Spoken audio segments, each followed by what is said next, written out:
We're going to start with public participation. So I will hand it over to you, Vivian, to cover the rules. Are we recording? Yes. Okay, Can we great, start with a roll call too? Oh yeah, of course. Just for the record. Thank you so much. I'll do a roll call. I don't remember doing roll calls. We haven't done roll calls lately, have we?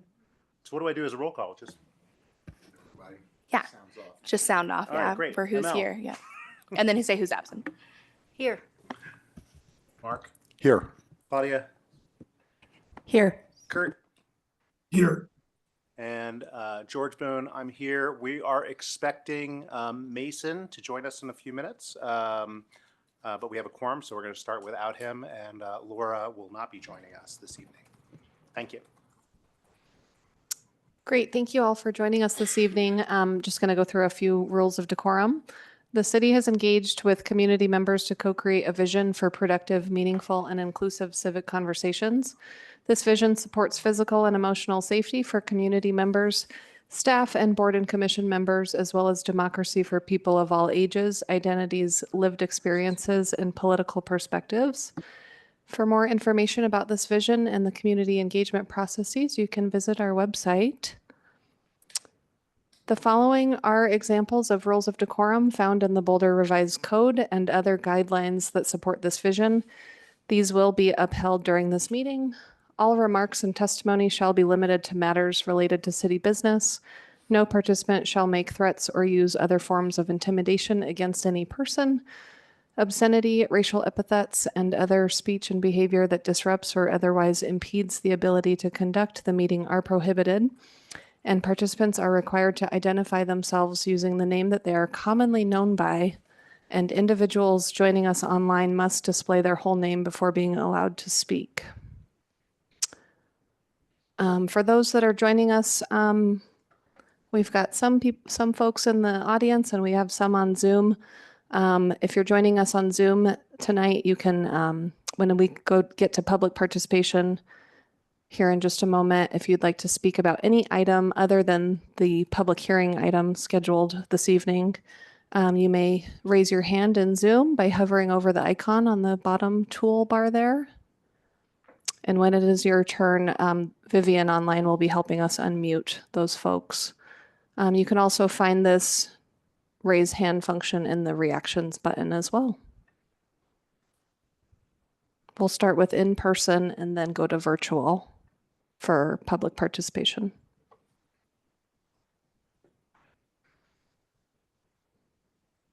But we don't have anybody signed up in person unless anybody wishes to right now. So we'll call upon our virtual attendees. Please go ahead and raise your virtual hand if you'd like to speak, and I'll call on you. This is for speak to items that are not on the agenda as a public hearing item later, and each person would have 3 minutes to speak. So we'll just I'll wait a moment to see if anyone raises their hand, and I see Mason has joined us as well. Okay, Chair, looks like nobody has raised their hand to speak. Oh, we have one person. Lynn Siegel, please go ahead. You have 3 minutes. I like to wait and have the last word, but I have to wait in order to do that, to be sure. But it's generally expected. Nobody cares enough to testify at planning board, and yet they complain constantly about housing affordability. Now, regards to the thing that I sent you that's about 20 pages long, and I hope you read every single word of it because it's very important stuff. You should have a planning board liaison on the landmarks board because they're taking down 2 very important water related properties, the structure and the land of 2260 baseline, which is WRA Western Resource Advocates, and is one of only 4 water demonstration projects in the United States. One of 4, and it demonstrates water efficiency and non-point source pollution issues. by the way the building's designed, the runoff drains into the landscape in a way that it gets filtered. And we really need this.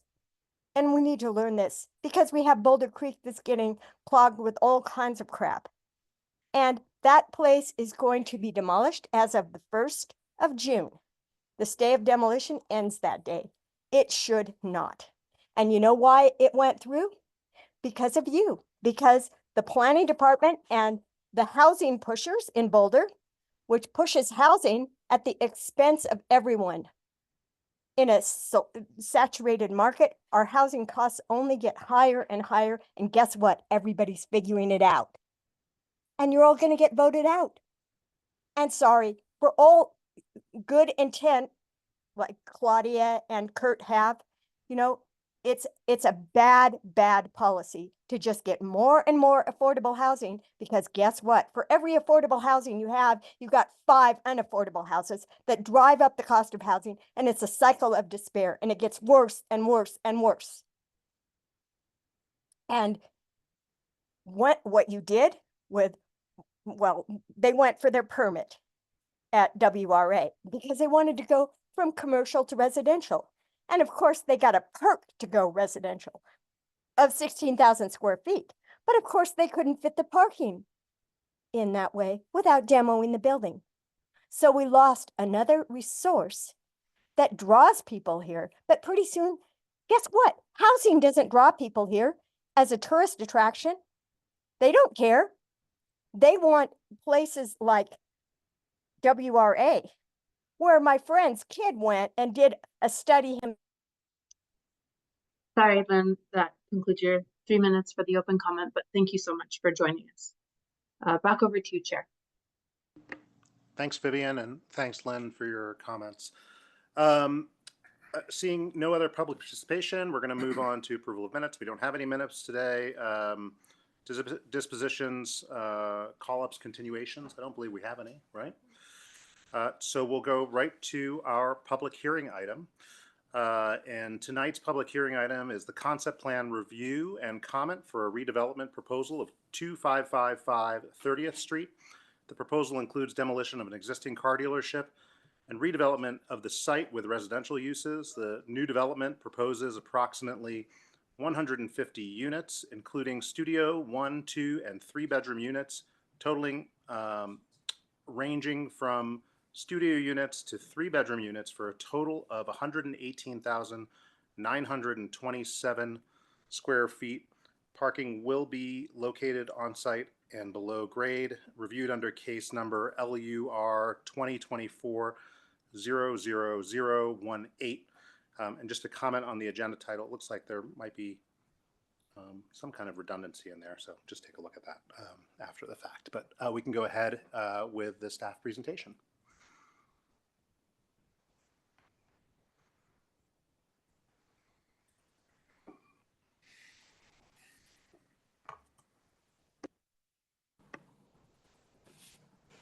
Thank you for the intro and good evening, everyone. As mentioned, I will be presenting on the concept plan at 2555 30th Street. In this presentation, I will briefly cover the information that was provided in staff's memo, including the purpose and process of concept plan, the project proposal, and background, and some key issues for discussion. The purpose of concept plan is to review a general development plan for a specific site and help identify key issues in advance of any site review submittal. The applicant will receive comments from the public, city staff, and planning board. And just as a reminder, there'll be no formal action taken tonight. The applicant completed the necessary notice requirements per the code. Written notice was sent to property owners within 600 feet, and signs were posted on the property as well. Staff did receive comments from 3 neighbors who vocalized support of the project. The subject site is located on the western side of 30th Street between Valmont Road and Mapleton Ave, located immediately adjacent to the Goose Creek Pond and Greenway and just north of the 29th Street Mall. The land use designation for the site is mixed use business. Mixed use business zones generally apply to business areas including the 29th Street Mall as well as 28th and 30th Streets. Uses include business or residential uses. The subject site is split zoned between BMS to the west and BT1 to the east. Section 992 states that building additions or site improvements must be regulated according to the zoning districts in which the additions or improvements are located. So therefore, for this project, the development will be subject to different standards depending on which zone the portion of the building falls within. For the purposes of determining FAR, open space, setbacks, parking, et cetera, each zone district will essentially function as a separate and individual lot. And note that while parking calculations will be based on the two different ratios, the location of the parking will not be limited to the boundaries of the respective zones and can be shared on site. At this time, the applicant is not requesting to rezone the property and will instead design around the split zone designation. The character of the area is varied and includes a transition of uses. There are residential developments immediately to the south, as well as Spark, Orchard Grove Mobile Park, Depot Square Apartments. There are commercial uses lining 30th Street and then the 29th Street Mall, again, further to the south. The site is linked to nearby transit networks, such as the Goose Creek Bike Path and then the RTD station at Boulder Junction. Other uses include the Crossroad Commons and mixed-use developments such as the Rev and Steel Yards. The site is located within the Transit Village Area Plan Phase 1, or TVAP. Per TVAP, this area is designated as the 30th Street Corridor District, which is intended to provide a mix of commercial and residential uses in 2- and 3-story buildings located adjacent to the street. The vision of this area, as specified in the plan, is to transform 30th Street into a business main street that serves the neighborhood and introduces a pedestrian-friendly street front. Additional objectives in the plan include a mixed-use land designation, new residential and diverse housing, and connection to the natural and built environment. As part of TVAP, a connections plan was developed. For this site, TVAP calls out 2 connections. The first one is a proposed secondary street or alley connection along the western and southern boundaries of the site. And the other is the proposed off-street bike connection that crosses the pond and connects to the bike path. The existing site is already developed and contains a car dealership and is relatively flat with mature trees, especially along the boundaries of the site along 30th and the adjacent greenway. The lot is oriented such that new development would benefit from views of the Flatirons and then that park just immediately to the south. The applicant is proposing to develop the existing site with a new residential development containing about 150 attached dwelling units. Those proposed unit types range from studio to 1, 2, and 3-bedroom units. Parking on site will be located below grade in a parking garage, as well as some on surface parking to the north. As submitted as part of the concept plan, open space will be provided in the form of private balconies on some of the units, as well as a shared courtyard, which includes some amenities such as a pool. And the building is proposed to be 4 stories with a possible parking reduction. More information about the parking will be determined a little further on in the site review. The building is oriented so that the open courtyard fronts and interacts with that Goose Creek Greenway to the south. We can see from the south the roofs are flat, and on the eastern facade from 30th Street, we see introduction of roof pitches to add variation to the facade, as well as an inset entry to add visual interest. The ground floor on the eastern portion of the building contains a gym, mailroom, offices, co-working spaces, et cetera, to serve the residents of the development. Staff has identified 3 key issues for discussion, which will be detailed in the following slides. Key issue 1 is the proposal consistent with policies of the BVCP and the vision for the area as shown in the Transit Village Area Plan. Staff finds that overall, the proposed use and design for the site does align with key BVC policies and the MUB designation for the area. Relevant policies include the jobs housing balance, compact development pattern, commitment to a walkable and accessible city, and sensitive infill and redevelopment. As far as TVAP, staff does find that the project is compatible with certain areas of the plan, such as the inclusion of diverse housing and the orientation of buildings along the 30th Street and screened parking below grade. There are a few areas that staff has highlighted for further consideration. The first is related to improved connections both for transportation and open space. Staff finds that the site would benefit from a proposed connection along that southern portion of the property to link the proposed development to 30th Street and then the bike path to the west. Further, that connection could also be used to better link the site to the open space to the south and some of those existing social trails. Second, the plans show ground floor uses that currently only serve the residents of the site. Staff finds that consideration should be given to some ground floor uses that might help activate the area and invite users from the public realm. And then last, the plan does call for this area for 2 to 3 stories with a 1.0 FAR. Staff finds that perhaps introducing some varied building heights might help address some of the intent of that portion of the plan. Our second key issue, does planning board have feedback for the applicant on the conceptual site plan and building design? Staff finds that the proposed site configuration is appropriate for the site. The orientation of the building enhances solar access and proposes open space adjacent to the Goose Creek Greenway, separated from the more intense uses to the north and to the east. However, some more information is necessary to understand how bikes, pedestrians, and cars will access and move through the site, as well as how the height modification can be supported. There are also some concerns about meeting some of the site review criteria for building length and visual details, as well as just general concerns about how the eastern facade will interact with the public realm and be more inviting. And the third key issue is just the opportunity for planning board to bring up any other key issues they'd like to discuss.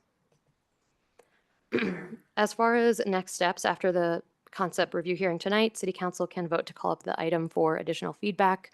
The applicant will then either proceed with submitting a development review application, or they can submit a second concept review application. As proposed, because of the height modification, the site review application would require a decision by planning board subject to call up by City Council. And I'll open it up to questions. Thanks.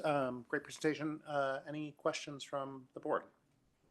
I think I do. ML. I think this is, I'm not sure if this is going to be for you or for the applicant, but under the application requirements, 5C, it talks about providing the mix, size, and anticipated sale price of the residential. Do we have that? I heard the mix, but I didn't hear the sizes and I didn't hear the anticipated sale price. We don't have that, but the applicant can provide more information. Okay, because am I correct that that's a requirement for the application for concept review? It's 5C? I can double check. Thanks. Mason. Can you all hear me okay? Yep. Great. My question was along the same lines. One of the requirements is to, and as you pointed to, is the diversity of housing. And I was trying to do some research and I was unable to come up with a really solid idea of how similar or dissimilar this type of housing is to the areas, say, across the street. And I didn't see in the packet, I didn't see how many units. Do we know if these units are much larger than, smaller than, same size than units in Boulder Junction Plaza? I don't have that information, but I do think the applicant can help answer that question.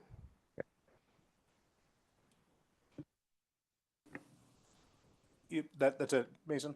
Yeah, okay. Kurt.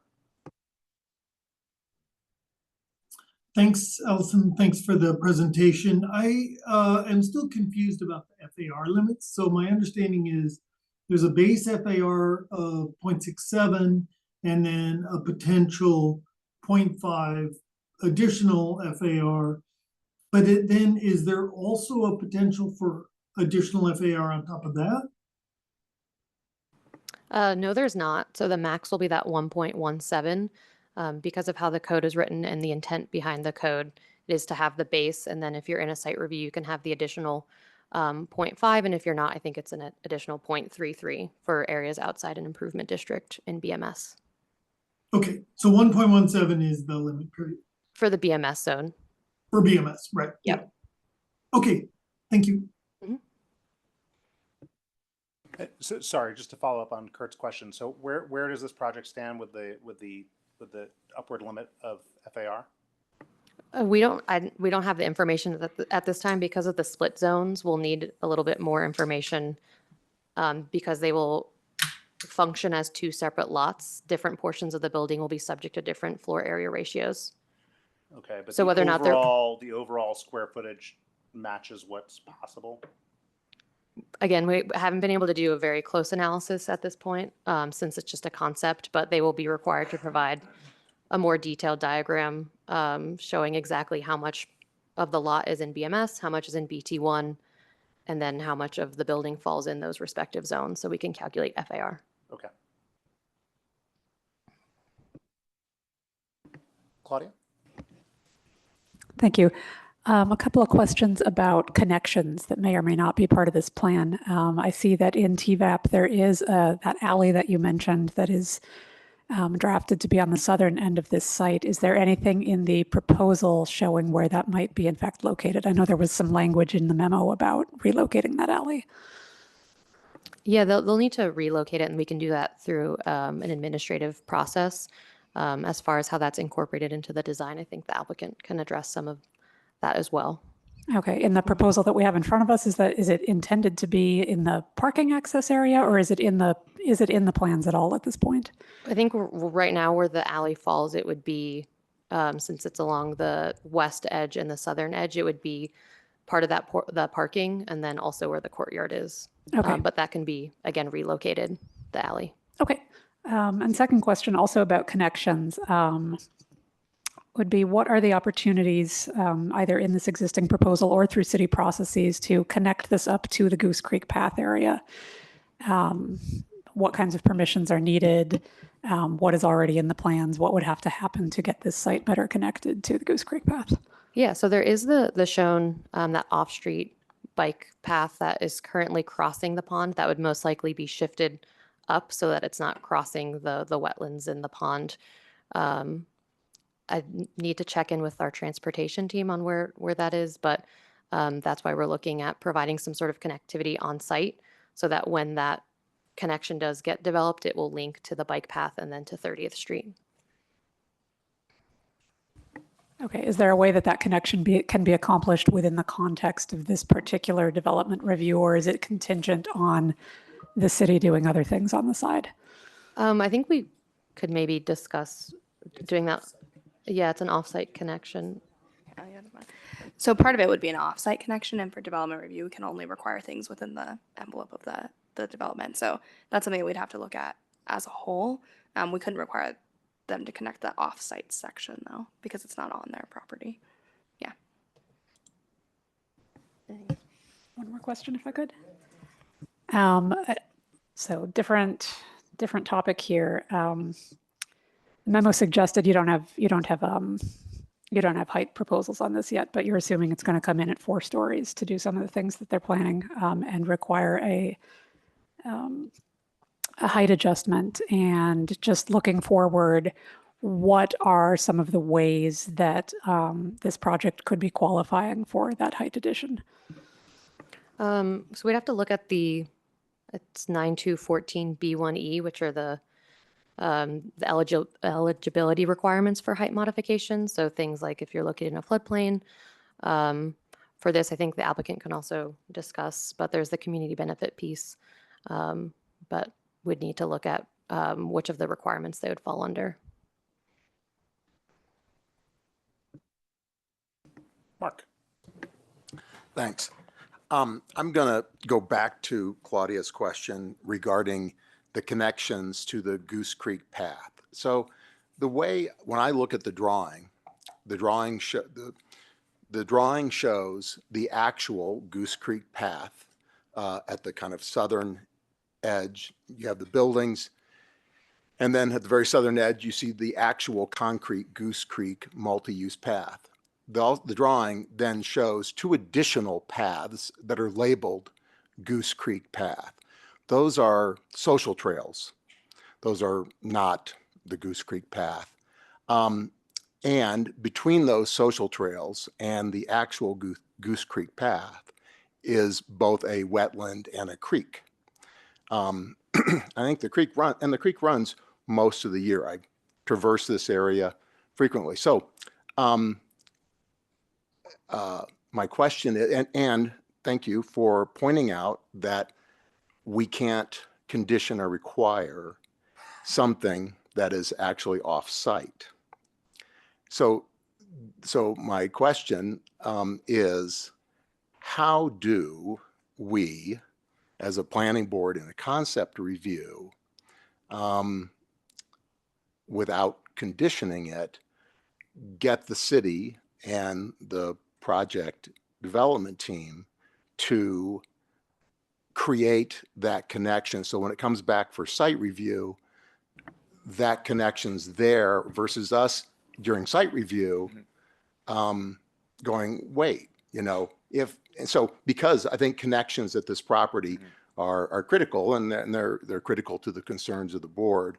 And as it stands now, someone wanting to get on the Goose Creek path from the noted entrance and exit of the site would go to a sidewalk on 30th and then over to Mapleton and then up and around, and then it's a very circuitous path. So my question is, how do we go about this in a way that works for everyone and is procedurally correct?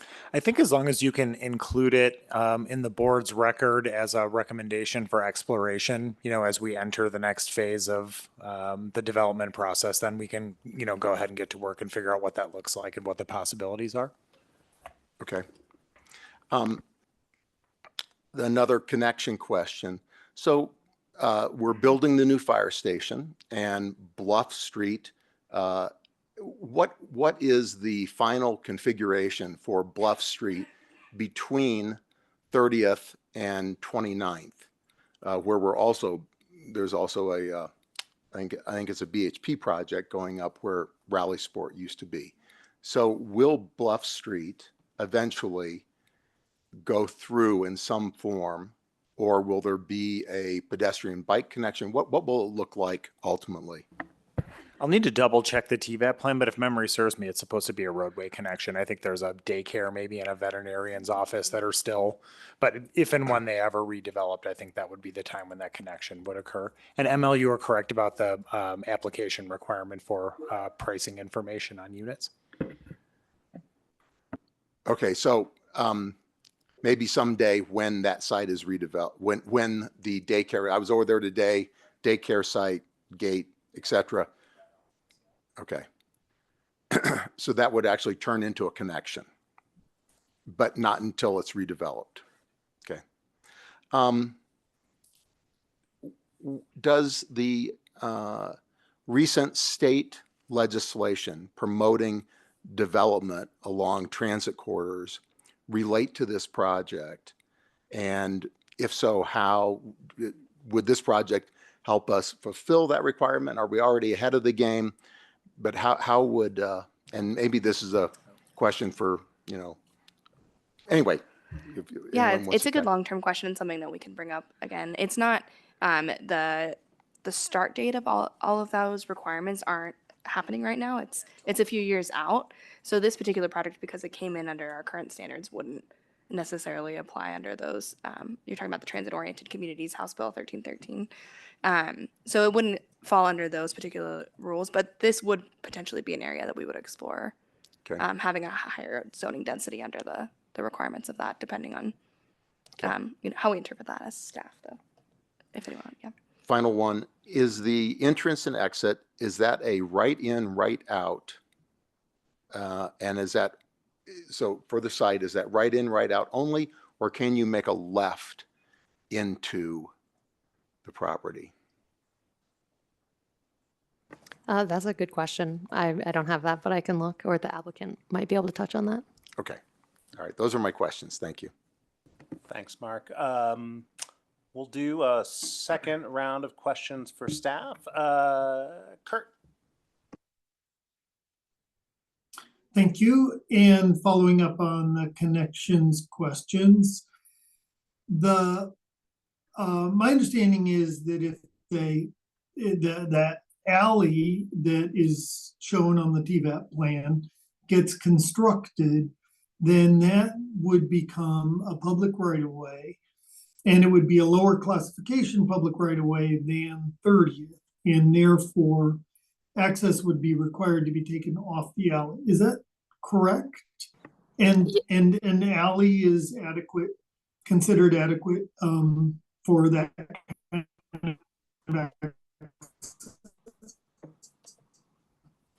I think you cut out a bit at the end, but yes, that's correct. The access would be taken off the alley. Okay. And what are the standards then for that alley? Is it 20-foot right away or something? I'd have to double check on that. Okay, that's okay. Just curious if you knew. All right, that's all. Thank you. Thanks, Kurt. Mason. Yeah, sorry, just two follow-up questions. Again, going back to the connections, I assume that, you know, given we recommend for the design of this project be in partnership with the transportation department, that alleyway could be changed or put at a different part of the property and maybe instead have a multi-use path connecting to other parts of the property or 30th Street. And I guess my question is that to be determined in that partnership between the city and the developer or designer?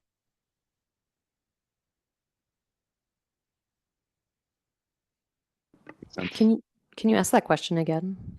So when I was thinking about the alleyway, I remember reading, and it's already been mentioned, that the alleyway might be moved or you know, put someplace else, if you will. And thinking about how crucial, you know, that alleyway would be for that additional bike connection, because I assume that's how the bikers or pedestrians would get to you know, either the new Bluff Street once it's built or to 30th. So I guess my question is, if that alleyway moves, I assume since it's crucial for connecting the new multi-use path, assuming that's built, since it's crucial that either the alleyway would be where it is in the TVAP, or there would be an additional multi-use path where that alleyway is in the TVAP. And my question is, would those sorts of details be laid out in partnership between the designers and the developers in the city? Yeah, I think we would have our transportation team look at the proposed location of a future multi-use path and make sure it lines up with the off-street connection, off-site connection. Great, thank you. And then my last question is, I saw your notes and they were really good, so I appreciate them in the packet. They talked about the ground floor commercial facing of 30th Street being I think it was worded something like a vibrant co-working space. And I think in your notes, it mentioned that you might request that other uses of that space for commercial uses that would better serve the neighborhood. Am I interpreting that correctly? Am I reading that correctly? Yes, that's correct. The existing uses right now, though technically non-residential, serve the residential uses, and per the code would be considered a residential use.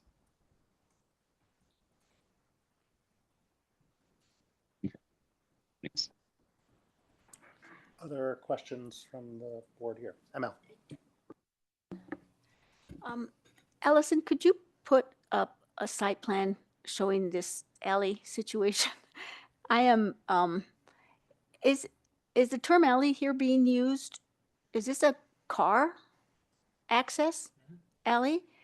And am I understanding that right now it's showing on the, I think it's on the applicant's map is showing it, on the site plan is showing it along the north? And that's where all their on-street, a whole bunch of their on-street parking is. So I'm just confused about what the nature of this alley is, or if it goes to the, they don't look like, I don't think they have enough room on the south in their own property to put an alley on the south. I'm confused. Can you explain how an alley might work? Is that yellow dashed the alley?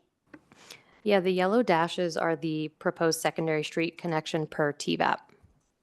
Got it. So this is where they're proposed to be. Mhm. If the applicant would like to do an administrative amendment to relocate the alley, they could. Right, and so they're proposing, am I understanding correct? They're proposing it's on the northern edge of the property? Mhm. And that's where they also proposed on-site, on-street parking? Aren't those all parking? There is some parking. Oh, Hold on. Let's see if I can zoom in. a okay. bit. I'm glad I'm not as confused as it appears. So, okay. And that's, the location of the alley is flexible Mhm. as long as everybody agrees that it's serving the purpose. Correct. Okay, cool. Thank you so much. Mhm. Any other questions for Allison? Go ahead. Claudia. I wonder if we could get a quick side-by-side comparison of BT1 and BMS zoning. And is there any history that you can give us on why we have a parcel like this that crosses zoning lines, what the intent is there? And I also find it a little confusing. The TVAP talks about 30th Street as being a kind of business Main Street concept. However, in our own zoning map, we've got BMS on the west side of the property and BT1 on 30th Street. And is that just a language difference? What's happening there? Yeah, I'd have to go into a little bit more on the background of that zoning. I know it has changed recently with some of the changes to the area plans. I just don't off the top of my head. Earlier in the project, we had looked at it, but I don't know. Looks like Charles might have some thoughts Well, on that. split zone lots are pretty typical throughout the city, particularly in places like North Boulder on both sides of Broadway. I think the BMS zoning was put in place along 30th because of the Main Street character that it drives and the active uses at the ground floor. So I think that was the policy rationale to link up with the intent of the TVAP plan. So I think that's where it came from. But, split zone lots are pretty typical. As far as the differences between the intensity of BMS and BT, Allison has that at her fingertips. I'd have to look it up. Yeah, so they have like different FAR limits, open space requirements. So for BMS, it's the 1.17 FAR max. BT1 is 1.0. As far as open space, 30% for BT1, 15% for BMS with an additional 60 square feet of private open space per dwelling unit. And they have different setback requirements, parking ratios also. So am I understanding correctly, like in general terms, that the BMS zoning is a more intense zoning, BT1 is a less intense? Okay, thank you.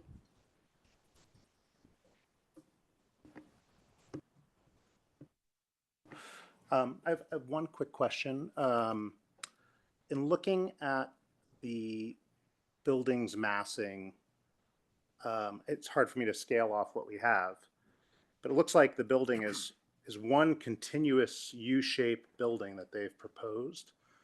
And if I'm reading it correctly, looks like it's about 160 feet of frontage, and then about 400 feet deep, and then another 160 feet. So if I was to stretch that U out, that would be like 720 feet long for a single building. One, I know you put some comments in there. I'm curious to get staff's perspective of that. And two, can you flag us to any other residential building in Boulder that's that massive? I can't think of another one at the moment, but as far as the building length, because of the height modification with the 4 stories and the change in the grade, there are additional site review criteria for building lengths on individual frontages. So there will be additional design criteria related. What is there is at least a maximum length that we consider before we start breaking up the massing. I think it's of the building, 120. right?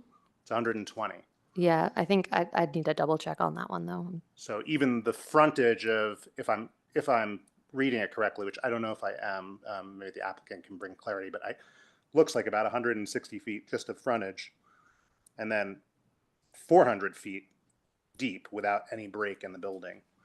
And it would just be the individual frontage. We wouldn't add them all up. Okay. So the frontage from 30th Street, and then considering if the multi-use path is developed on the southern side, then that would be a separate frontage, but they wouldn't all be added up. You wouldn't consider permeability in the building, given that 400-foot section that pulls back from the street? Well, we'd look at it relative to the southern frontage.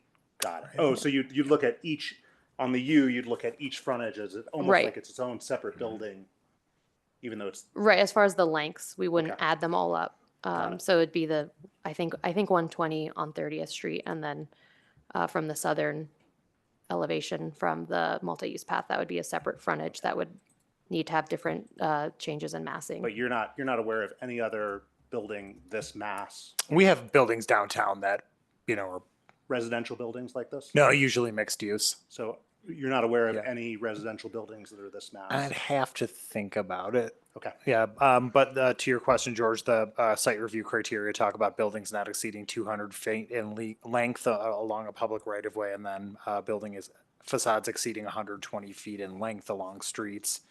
Then have some design criteria that they'd have to meet. Okay. Thanks, excellent. Charles. Any other questions before we wrap it up for staff? Oh, okay, great. Thank you, Allison. Great presentation. The applicant has up to 15 minutes to present their proposal.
Good evening. I'm Scott Holton with Element Properties. Wanted to take a brief moment to introduce ourselves and provide some background. First, my team and I at Element have been working in Boulder Junction since 2012 with the Spark project that we still own today. Spark made significant contributions towards an equitable mixed-use, mixed-income place with retail, office, apartments, 33% affordable housing on site, and 24 for-sale townhomes. Additionally, we recently completed the Bluebird Apartments for individuals exiting homelessness in an affordable housing LIHTC partnership along with the Boulder Shelter. We provide 24-hour on-site staff, wraparound services, and a safe and dignified place to live. Tomorrow happens to be our grand opening gathering. Secondly, we believe our concept plan responds to the community's recent adoption for zoning for affordable housing code changes that makes possible a greater number of apartments in the same overall FAR in a project. With our average unit size under 700 square feet per unit across studios, 1, 2, and 3 bedroom unit types, these compact typologies serve many more households than would have been possible with the regulations in place just 6 months ago. Lastly, the 30th Street building might be the first apartment building in Boulder designed and built in the post-COVID era, and we're prepared to confront some new and emerging issues that our future residents may face. Consider the following. With remote work and the Zoom meeting revolution, like tonight, the burden of providing a place to work is being shifted from employers to workers at their homes. We respond with floor plans that accommodate Zoom rooms or functional desk areas, and also have We've also programmed a co-working style lobby and office quality conference rooms available for resident use. With the ubiquitous use of smartphone devices to control seemingly every aspect of our daily lives, we respond with new technologies like paperless leasing, electronic door entry, on-site networking for ride sharing and childcare connections, e-commerce parcel delivery rooms with cold storage for groceries, and energy-saving smart home features like Nest thermostats. Again, all controlled from your phone. With more time at home during the day, walkability, access to light and air, and providing safe recreational and contemplative spaces are paramount to physical and mental health. Our design responds with an expansive courtyard with southwest views, access to Goose Creek, and other on-site residential amenities that all work to address these new imperatives. So when combined with our location's access to some of the city's best active and passive transit options, as well as shopping, education, healthcare, recreation, and services, we believe that we can provide both a high quality of life and low impact living. Thanks, Scott. Bill Holleke with Coburn Architecture. As you guys know, we are really excited about each individual site, what makes it special, what makes it different. So that's how we look at each project. And Element's a really good partner in that because Element doesn't have a formula. They're a local developer. They don't say, hey, this is what we do, and that's what they always do. They get a site, they sit with it for a while, they understand what it could be, and they do very unique projects that are really rooted in where they are. So for example, right next door is the PSH building that they did, which is a really different project than this, which is a really different project than the affordable housing they did another block up on 30th Street that we helped them with, which was a renovation and keeping existing stock in place. So one of the cool things about this one is it is on 28th, it's on 30th Street, right? And 28th and 30th are our two kind of most broken north-south streets. 28th has a long way to go before it's walkable, but the north section of 30th is pretty close. 30th and Pearl change that part of 30th Street. And just to the north of this block, there's a lot of residential units in that area, which are pretty walkable. There's old growth trees there, and it's a nice place to be. But this section is kind of the missing tooth, and you can see it in this slide on the left. The residential is in pink, so that's 30th and Pearl to the south, and the residential to the north. Across the street is Steelyards, while not residential on 30th, it still is new urbanism, so it's pretty walkable. But on this side, with Bluebird to the south, the fire station to the north, and now this site, switching from a car dealership to something that's a lot nicer to be around, it feels like this site has an opportunity to really kind of fix that. And Allison mentioned it's highly served by alt modes. You can get a bus here. There's a major bus thoroughfare on 30th, and of course Goose Creek, which we'll get to in a minute. But all this leads to the fact that it's extremely walkable, right? You don't even need a bike here. Everything in purple on the left is a recreational opportunity, which within a quarter or a half mile. And to the right are all the services. You know, in this area, you can walk to get groceries. You can walk to your job. You can go to a climbing gym. There's just, it's a really unique place and a great place to be if you don't want to have a car, or at least rely on a car. Allison mentioned the split zone. There's a lot of good questions. Claudia, your question about why is this site split zoned? This is why. Up here in this northern portion of the site, this is the property line, all down through to about here. Oh, you can't see my cursor, I just realized. Oh, okay, cool. Then it changes. So where the Bluff Street connection would happen, the sites get deeper. And when that site gets deeper, they didn't change the break point of the property or the zoning. So that's why we have this split zone. It'll come back in the alley. It becomes important. So just to briefly explain how we got to this configuration, site's currently all autos, which is kind of funny. So we're going to kind of keep some of the parking and kind of push it under the building, right? And that'll be the parking for the building. We don't want to see that. We'll hide it. And that leaves us with that third diagram, the white box, that's the building envelope. But of course, we don't want to take up the whole site. So we start to erode it. So ML, we'll get to the alley question because you had some really good questions. All of you did on that. But putting some sort of connection on the north side for cars and a pedestrian connection on the west, and then another pedestrian connection on the south that we added after we talked to staff, starts to erode the site. And then we realize, okay, the two important parts of this building are the part that touch 30th, because that makes the urban street, and then the part that faces Goose Creek, because that's this other very public front. As you come down Goose Creek and head east, it's a big deal. So that deserves a real designed front of the building. And then there's a lot of language in TVAP and other places that say, trying to blend the building into the natural environment. There's a real focus on that. And that's the other really unique thing about the site. So by pulling the plaza out of the middle of the site, we can bring the natural edge of Goose Creek into the building. Instead of presenting a wall there like the building directly to the west of it does, we can provide an open space bleed to tie the building into the landscape. And then, George, to get to your question about the length of the building, it's about 130 feet as we've drawn it along 30th and about 340 feet deep.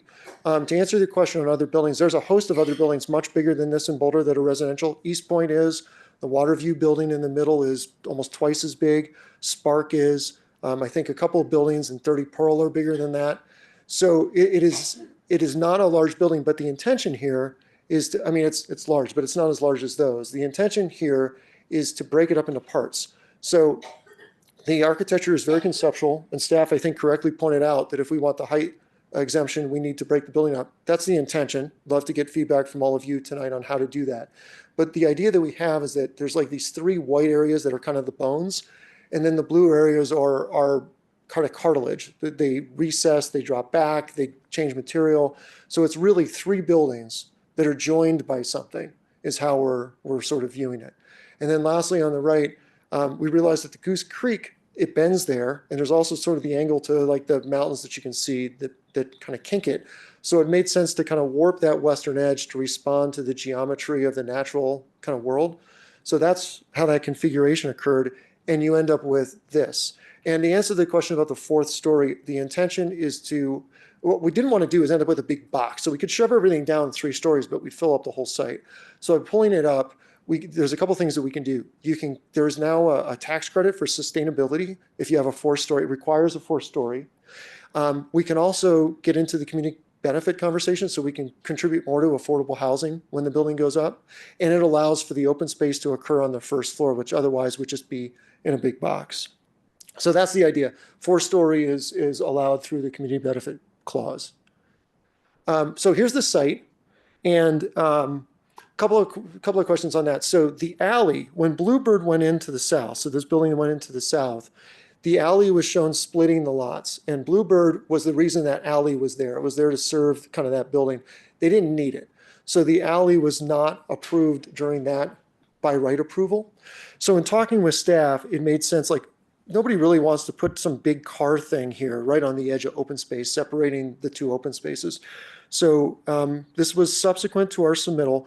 But in talking with staff, yes, we believe that there should be, we agree that there should be a pedestrian connection that runs across. It would be in a PAE, so the city would have access to it, be permanent.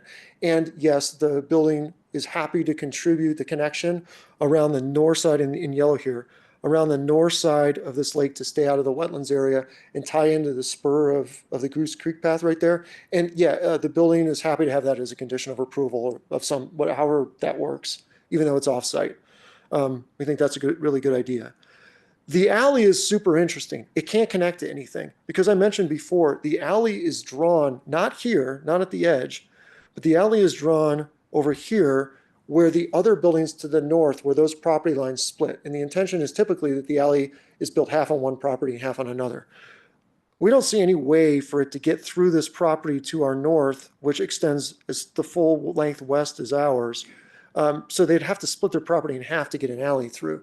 So in talking with staff, we're actually proposing that the alley be converted to this walking cycle path, the yellow dash along the bottom, and that the alley be removed because it can't go anywhere. There's no reason to create an alley access off of 30th if we can just do the same job with a drive cut. And so, if the city wants a reservation or something so that if eventually an alley comes through the south, that's fine. But there's really no need for an alley or point to it. And we can talk more about that. I want to be cognizant of time. Unit typology and mix. So 146 units with an average size of 675 square feet. And if you really want to get into it, we can give you the average unit size for each type. But it's early, so it's still being moved around. But that's how big they are on average. They are not for sale, so I don't have sales prices. This is a rental project. Open space, right now we're considerably over the requirement, mostly because we have this big center plaza and we're trying to erode the property on the south side. The parking, so the other, okay, BT1 versus BMS. BMS, I'm trying to answer questions as they go, so I apologize, and hopefully I won't run long. And you got about BMS, 3 minutes. Bill. 3 minutes. I think I'm good. I'll try to go quickly. So BMS, we actually are showing 1.5 because when we read the code that Kurt read, it pretty clearly reads to us that the maximum is 1.5. But in talking with staff, the city attorney feels it's 1.17. So we would propose to shrink the BMS side of the building to 1.17. The BT side can go up to 1.4 with the bonuses. So it's actually under the current ruling, the 30th Street side is denser than the other side. It also has a higher parking requirement. So we're proposing to park at 1-to-1, and BMS is 1-to-1. BT is a little bit higher, so it requires about a 12% parking reduction. TVAP, 17 years old. It's being updated now for phase 2. What we have to do, the way we have to approach this is anything that's in the zoning code, we have to comply with. It's required. So the new zoning for affordable housing is the most recent zoning code that we have. So we are 100% compliant with that. And really, this building as proposed is the exact outgrowth of what that council's zoning change was. It is what they were trying to, well, that's the direct embodiment of the code change. TVAP has all kinds of language in it about flexibility and a whole host of requirements. So as an example, the 6 TVAP goals are listed on the right-hand side. And there's things like connect to the natural world, right? So we're trying to erode the open space of the building on the south side to connect into that. It also has all these points around flexibility, long-term change, creative chaos. No 2 buildings should be the same. Things shouldn't be designed to all be similar. So again, we feel that we're meeting the intent of TVAP. Staff feels like there might need to be some modification to TVAP. We're okay either way, but we do feel a strict reading of TVAP is fairly inappropriate since it's just an area plan and the zoning code trumps it because it's more current. And here again is the goals of zoning for affordable housing, smaller units, more of them, and the goal specifically stated within that policy change was more attainable units. So this is what this project is providing. Lastly, the architecture is very early. We are definitely open to suggestion on this. We'd love to hear your thoughts on all of it, obviously. But we're really trying to get away from those flat roofs. By dropping the building down 4 stories fairly tight, we can create some movement on that upper plane. And we can peel the building back away from the south edge, creating a differentiation on the first floor again. TVAP encourages a commercial first floor area, and we're trying to make it feel like that pedestrian walkway, that first 12 feet is different. It gives you that sense of place. And then as you move around, the project sort of changes and again erodes back from that open space in the middle. So I tried to capture your questions, but I'm sure I didn't get all of them. I think most of the things you asked, we can respond to or happy to shed some light on. So thank you. Thanks. All right. Questions for the applicant? Anybody want to go first? No. Claudia. A quick one, at least. I may have more later, but you're showing quite a grade change on the 30th Street front, and can you explain what the purpose of that is? Yeah, that's something we're, I think, open to thoughts on. So what we're currently proposing to do is essentially put the parking like half underground. And in doing that, we kind of raised the first floor of the building up, which felt appropriate because, again, it's sort of a residential building, so a little grade separation creates some privacy. That's sort of at odds a little bit with the idea of this common space being that commercial, connection in there. So one of the, interestingly, sort of disappointingly, the not being able to put as much square footage in the BMS side, we think there's another strategy for parking, which is essentially like a wrapped podium condition.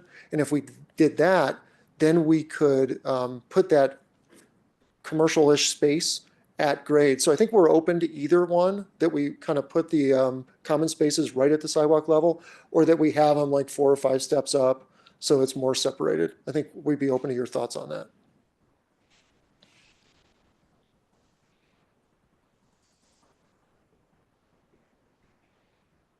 Thank you. Thank you for your presentation. I have a number of questions. I will start with the TVAP questions. So it talks about connection to the natural and built environment. It talks about 2 to 3 story buildings. So my first question is, I think I understood, you don't have any topography showing, so it's impossible to see where you're altering the terrain unless we look at those elevations to see that you've actually got the building a certain amount of feet above 30th Street. So the question I have is, from the original topography, how tall is your building proposed? Yeah, this is a good question because of the way the city measures height. It's a little goofy. No, it's not goofy. I think we're open to that. If we wanted to keep the building shorter, we could do flat roofs. We're getting pretty close to the 55-foot height in order to make those gable pitches. And, if you would prefer to see a shorter building with flatter roofs, please tell us. But I think what we keep hearing is a little bit of dismay that everything is a flat roof building. So we're using the height available under the 55-foot limit to create some moving roofs. Okay. And did you consider a 2 to 3 story building? We did, and that's exactly the kind of what I was mentioning earlier. So if we were to make the building all 3 stories, it would essentially fill up the whole site, and it would still have FAR left over. And that kind of erodes that whole erodes the eroding. It kind of destroys the notion of eroding the building on the south side to tie it in better to the Goose Creek area and allow that open space to bleed into the site. So it seemed like it was a much better decision, more in keeping with the site review criteria, which are law, and more in keeping with the intent of the area plan, which is a guideline document, to make that choice and go up a story than it was to just fill up the site. So the choice to push the project to the maximum FAR is a choice. It's not a requirement. That's true, but it is exactly what the council was encouraging in the zoning for affordable housing. So we're doing what they asked for there. Okay, so next question. So the staff did notice 4 key inconsistencies with the TVAP, and I think that would be definitely worth paying attention to. So the other question, the peaked roofs, I'm guessing, are those set up so that you can maximize your solar access? Is that? Yeah, they're doing a couple things. We talked, the last time I was in front of you all, we talked a little bit about hiding HVAC stuff. So the idea is that behind those peaked roofs, we can cut a hole in the roof and put HVAC mechanical equipment inside that to hide it. They also, the south-facing parts of them work pretty well with solar, although I think that a lot of that space would be used for mechanical, hiding mechanical. So you don't see it, you don't have to put it, yeah. But the geometry is intended to house photovoltaic. The face of that geometry facing south? In part, yeah. I think the east-west bar is probably a better location for the bulk of the photovoltaic because it would be seen less from the street. But yes, some of that geometry would work well for panels attached directly to a roof. Thank you. So looking at the zoning, BT1 is the vast majority of the site. Yeah. And it's a business transitional. And so I'm curious to understand how your proposal of pretty much residential, how do you see this as speaking to the BT1 as a buffer to residential, primarily used for commercial and complementary residential uses? How does this project address that requirement of the zoning? Yeah, that's a good question.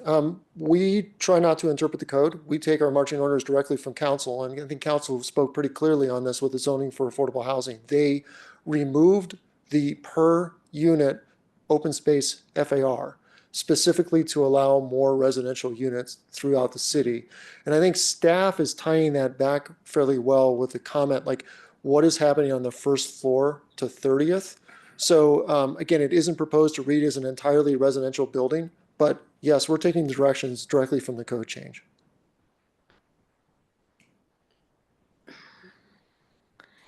Okay, let me see. And so my last question, so you were involved with the Spark. What percent of the Spark is rented? I'm going to Because that defer. whole area seems kind of like really not very active and. I'm going to defer to Oh, Element. okay, and that's my last question. Yeah, cool. So can you just address the comment, how much of Spark is rented right now? As I mentioned earlier, it's a mixed-use project. So our office is 100% rented. Our residential is 100% rented. All of our for-sale townhomes have been sold. All of our affordable housing is 100% occupied. And our retail is hovering at about 25 to 30% and is in the process of further lease up. And the retail are what's at the ground floor, essentially? Okay. Which represents about 5% Right, of the and everything project's else square is footage. everything else is 100%. Correct. Thank you for that. Thanks, ML. Mason. Great. Sticking with the Spark line of questioning, I'm curious how, I don't know a lot about Spark. That's my fault. I'm new to this. Could you tell us how this project differentiates to the Spark units? Yeah, I'm wondering if it's similar or very different, or.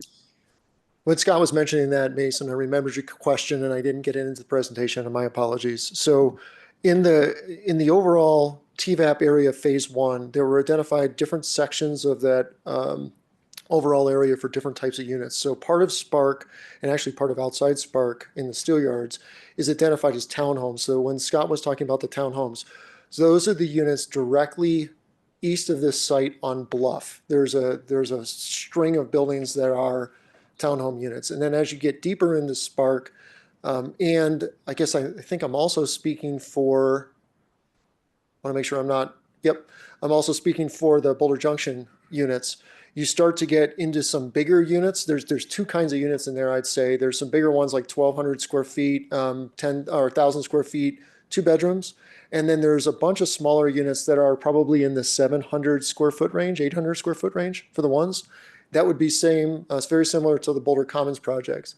In the Steel Yards project directly across the street, there are also a bunch of townhomes. So there's, I'd say 2/3 of the site area is townhome units of various types.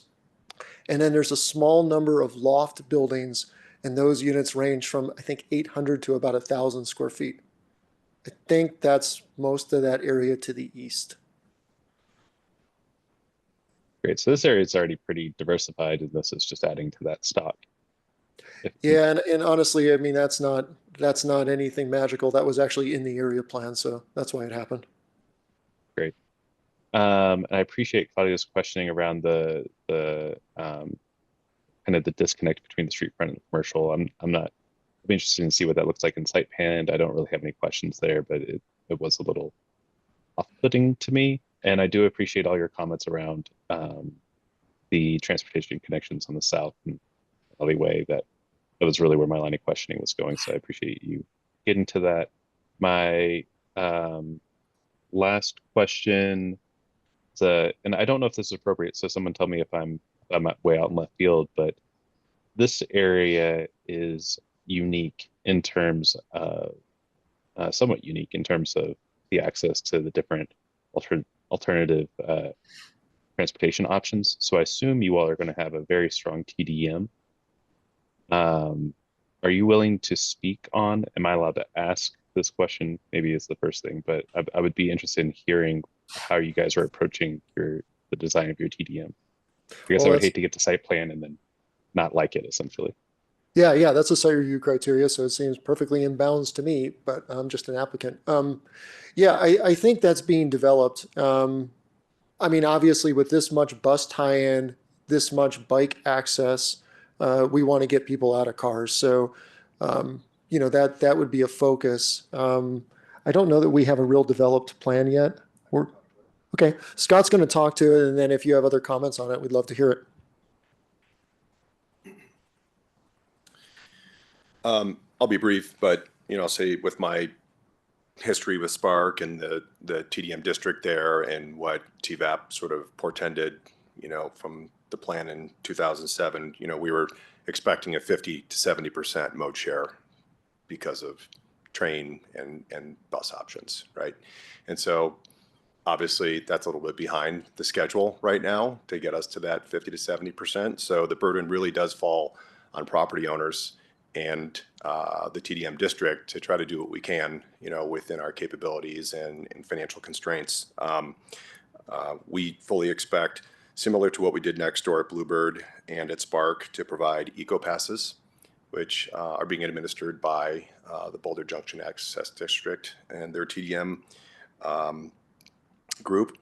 I definitely expect, sort of a best-in-class bike storage program at our site, possibly participation with scooters. What's so great about having all this local shopping so close is you can walk there, but the problem is if you get a whole bunch of groceries, how do you bring them back? So I expect us to have like some sort of urban carts where you can actually take a cart to Whole Foods, fill it up, walk that back. It belongs to the property. Maybe we have 5 or 6 of them for people to use. I've lived in a city before, and carrying a ton of groceries is really hard. So we want to be practical and provide for things like that. That's probably the extent of my notes at this time, but it's definitely something we're giving a lot of thought to. Thanks, I appreciate that. That's all my questions. I'll just add one quick thing. Staff is now requiring like an access plan for bike, peds, and cars, which is awesome. It's actually forced us to change the way we think about things.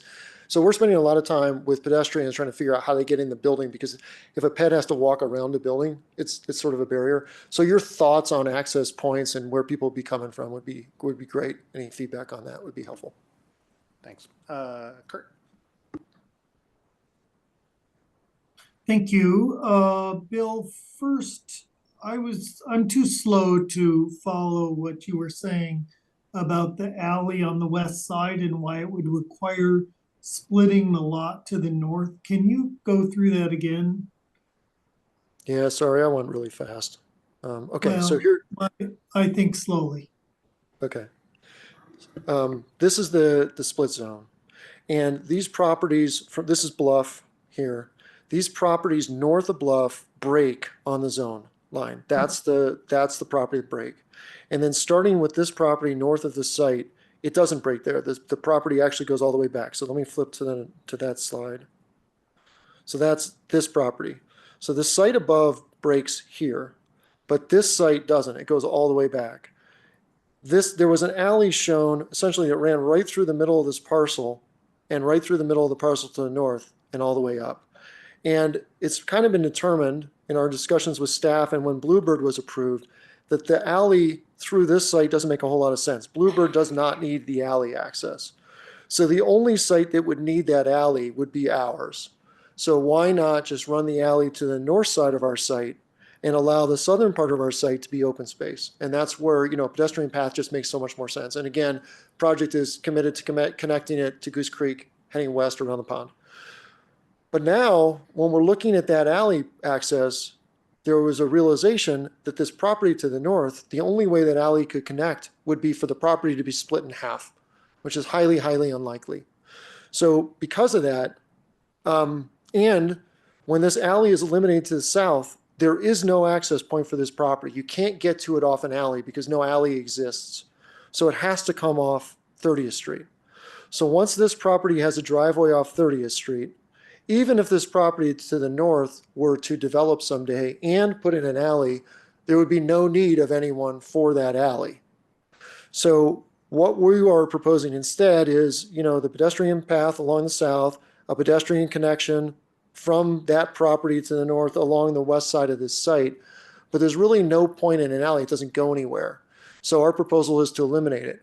Alternatively, if the city wants to hold out that someday perhaps that could be an alley if needed, this project could provide a reservation. So essentially a 20-foot strip down the middle of the drive aisle for the city to claim as alley right away someday if they wanted it. If it's reserved to the city, then the city has the reserve rights to do that anytime they see fit. But that's how we're approaching that, if that makes sense. So maybe the part that I missed or was missing was in the TVAP connections plan, the alley on the west side, north, south, that is shown not on the property line, but on the line between the two zone districts. It sort of jumps halfway down. Is it possible for you to pull that up? Yeah, I'm looking at the connections plan shown in TVAP right now. And, Kurt, as you know, the connection plans are a little bit sketchy. Well, right. I know sometimes they were just people sitting around a table and drawing lines. I'm going to stop my share.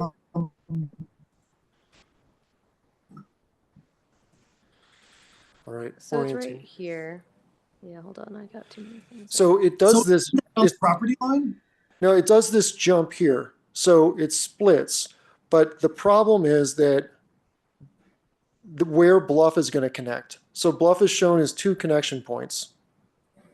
So if Bluff were to connect down here on the lower one, then the alley could jump. But again, the only thing that alley would be serving is this property. And that alley does not currently exist. So it's impossible for us to take access off of that alley today. The only way for this property to develop today is to put a drive cut into 30th. That's the only way.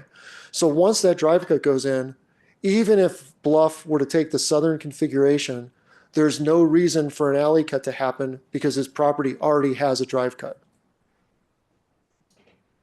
And if Bluff were to stay in the northern location, then if Bluff were to move to the other location, then an alley would bifurcate the property to the north of us and also wouldn't work. Okay, I'm still confused because Bluff has been constructed, right? A portion of it, south of the fire station. No, that's Bluff, right?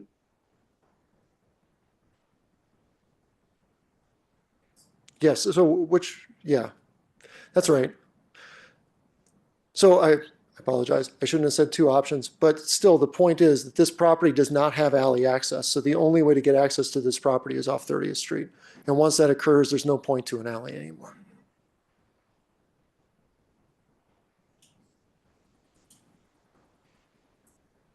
Okay.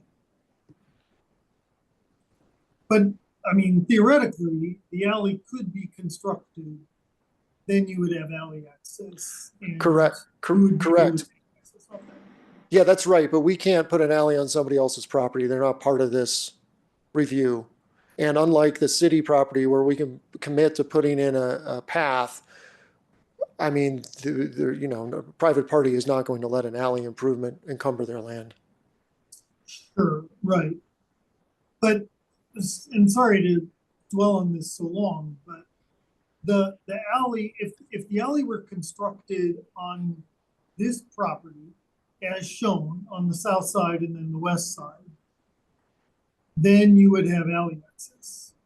That's correct. However, keep in mind that the alley is shown on the property line all the way around the property. So it would need participation from the Bluebird property for that alley access cut off 30th, which has already been approved without an alley. So that means that this property would have to take the entire alley onto it, which is not typically done in the city, to my knowledge. I've never worked on a property where this property has taken the whole alley. It's always split between the properties that it's shown on. Mm-hmm.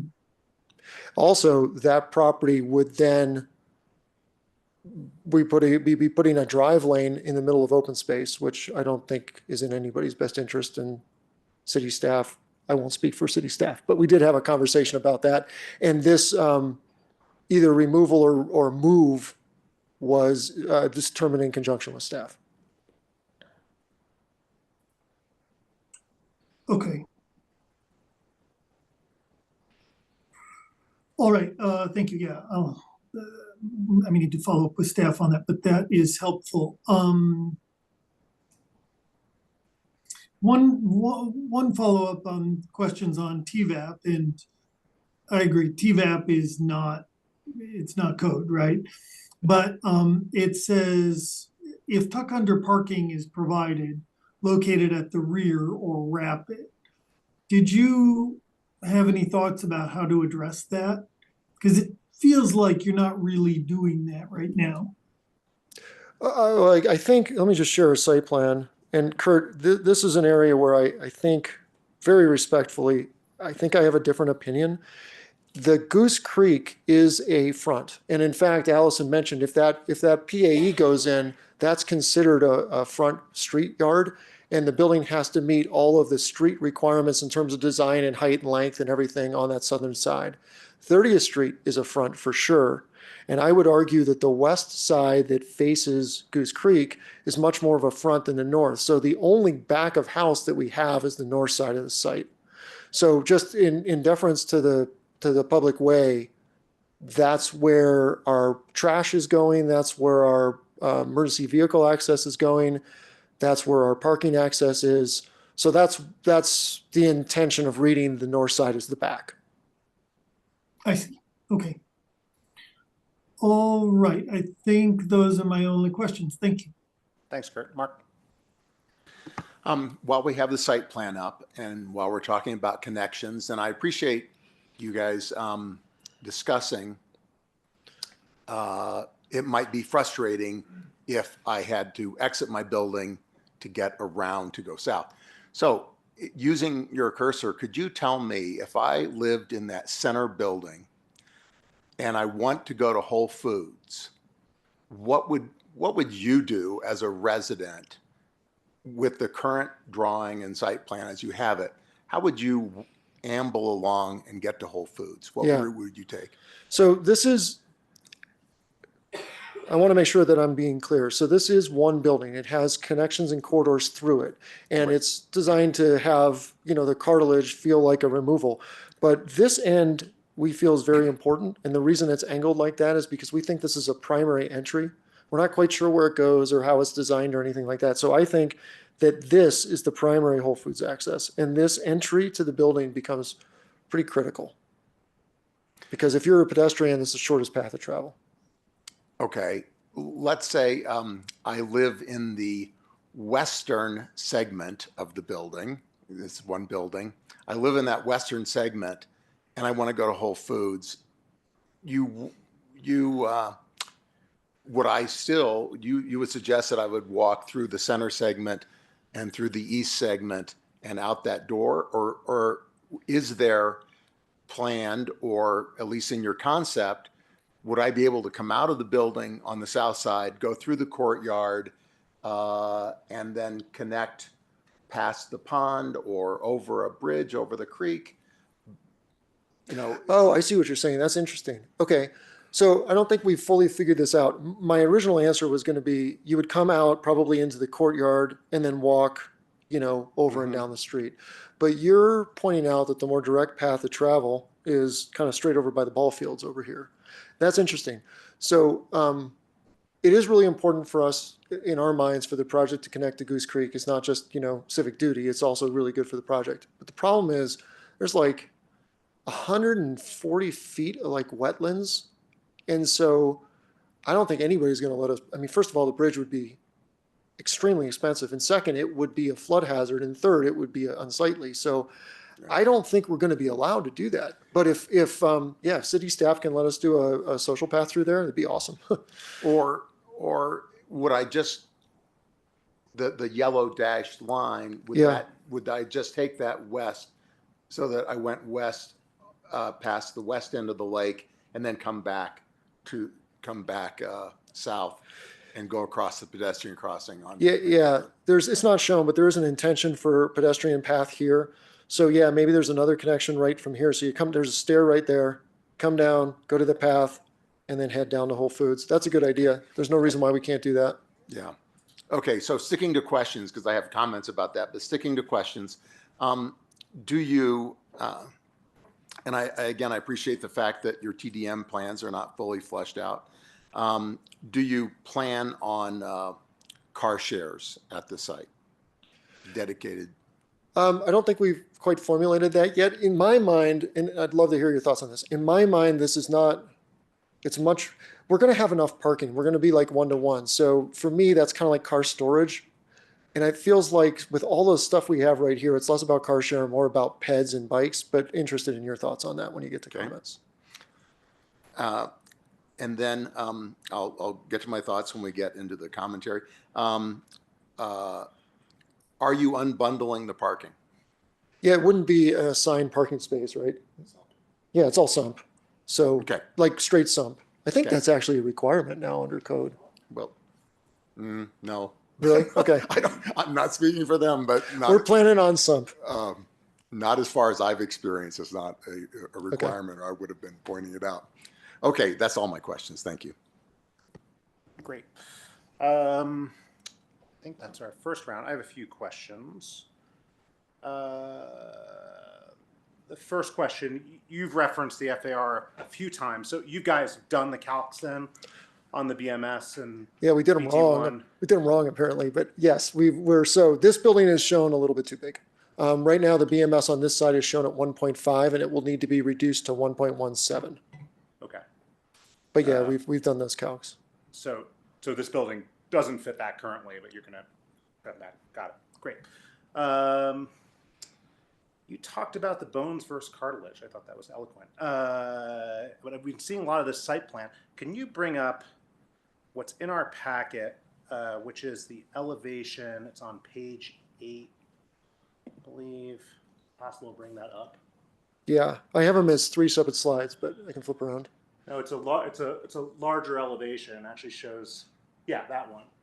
So I'm not seeing the cartilage. All I'm seeing is bones. I'm just seeing a straight building across, not what's shown on the site plan.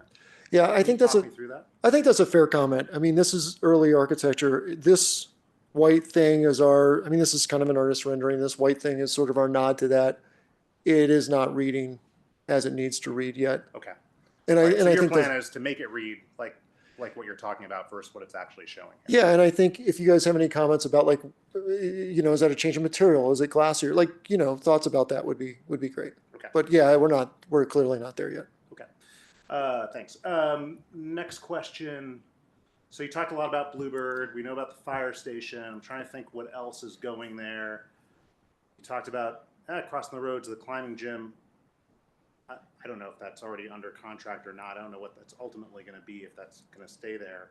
I guess my question is, you talked a lot about sort of the great local shopping and things like that. Yeah. And that the street is a little broken right now and how it functions as a pedestrian experience. I have a bit of a concern around losing the opportunity here for some neighborhood fronting retail. Okay. So I wanted to get your thoughts on that as to why you've programmed it this way and what your thoughts are relative to having something available to the neighborhood. Because it sounds like it's an important part of your presentation, but yet I don't see it reflected here in this project. I think that's something that could definitely be considered, and if that's something the planning board feels is important, there is a significant amount of common space that we want to provide, but if a portion of that should be dedicated to some neighborhood serving retail, tell us. Okay. Yeah. Those were my questions. I think the other questions were asked. Anybody else have any other follow-up questions before we get to public participation? Claudia. Just one last one, and this is building on some of Mark's questions about access to the south. How do you envision people in the building accessing that courtyard space? We spent a lot of time over the last few weeks discussing that, so I don't have a perfect answer for you yet. But there's going to be some sort of public amenity, pool or soaking tub or something. So there would be an access point here that's sort of revolving around this kind of major access point to get out south and to get into the plaza. And then we don't want everyone to have to walk around. So there would be another access point on the other side. So you're kind of dropping into the corners and coming out, and it hasn't been fully resolved yet. Oh, I should mention, all of the individual units that are on the first floor surrounding that open space would have doors and their own little private gardens there. We're thinking of that as a street, so we're designing it that same way, right? So the first 12 feet, probably some kind of awning, little separated defensible space, little garden area, and then the public space is inside that to make it richer. Anything else, Claudia? No? Anybody else? Okay, thank you. Great presentation, guys. Appreciate it. Thank you. And we'll go on to the public. Now we have an opportunity for public comment. If you would like to speak to this item and you're online, please raise your hand virtually and we'll call on you and you'll have 3 minutes to speak. I don't believe anybody is signed to speak in person.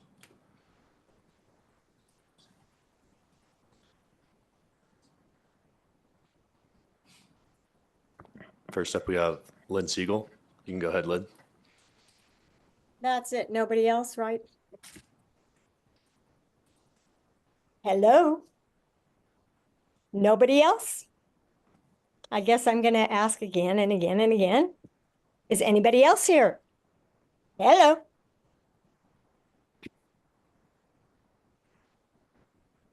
Yes or no would do. You're the only one who signed up to speak, Lynn. Thank you. I can start your 3 minutes when you're ready. That sounds good. Yeah. Okay. First of all, smaller is not better. Smaller is not cheaper. Okay. What you need to do is design units that can fit multiple people in family or non-family units, multi-generational. And that means, guess what? More refrigerators per unit and more freezer space because more people are using all the amenities. So like at Bluebird, got one homeless person for one bathroom and one kitchen. And we got 500 other homeless people that are using the creek as their bathroom. So, how is that a public benefit? It's not. It's not a public benefit to have these amenities, which is a sink and a toilet, for the use of one person. Because they aren't on the toilet all day, and they aren't at the sink all day, in the kitchen all day. It's not maximal use of space. So what needs to be done is you need to realign your ganglia in your brain as an architect and figure out how people need to live these days communally. And then you don't need to have giant, ugly apartment buildings all over Boulder that have minimal open space and everyone wants to get out of them. They're little prisons. So they want to get away. And when they want to get away, if they don't use their car, they use the bus. And then the buses are full. And then the trails are full physically of bodies, of human bodies, too many bodies. That's the problem. Boulder needs to manage the population, seriously manage it. Hollicky did a great job of a beautiful development for New York City. This is Boulder. We don't need big, huge apartment buildings with rental, which drives more people into lower and lower income brackets because they aren't getting tax benefits for buying a place from their income. So you got to pay them more. And the AMI grows and grows. And as the AMI grows, the affordability grows with it, like 2206 Pearl, which is going to be fought heavily, for their, 2 years ago, it was 1,700 to 2,600. Now it's 3,000 to 4,000, it's ka-ching, ka-ching. And rent, there's no stopping it. So, sorry, I can say one thing, no. Thank you, Lynn. If anybody else would like to speak, please raise your hand now and I'll call on you.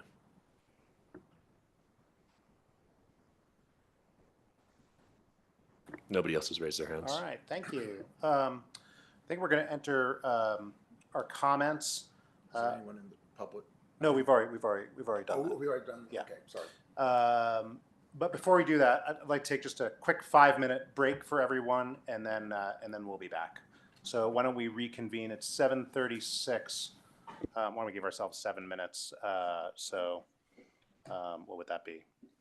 7:43. 7:43.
There's Kurt.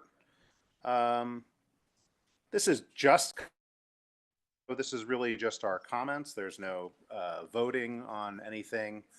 So we can just go around the table and provide our comments to the applicant and staff. Someone wants to go first, if someone's kind of consolidated their thoughts. George, can I ask a follow-up question of staff first? Sure. Thanks. Staff, when I was discussing with Bill, the applicant, about the alleys, they mentioned that when Bluebird was constructed, there was no accommodation made for this alley access on the south side. And so I'm wondering, but the TVAP connections plan was not amended. Do you have any input on what the thinking was there, and what the implications might be, I guess, for this building? So Bluebird was a by right project, Kurt. So we didn't have the ability or the authority to require the connection based on the fact that it didn't undergo a discretionary process.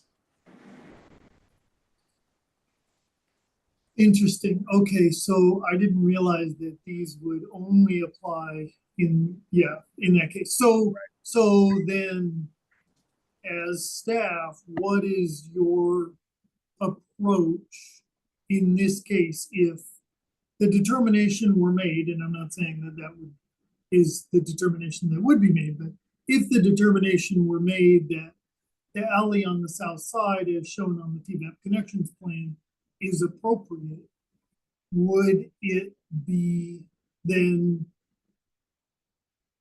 acceptable, I guess, to require on that front section, to require all of the access be on this property?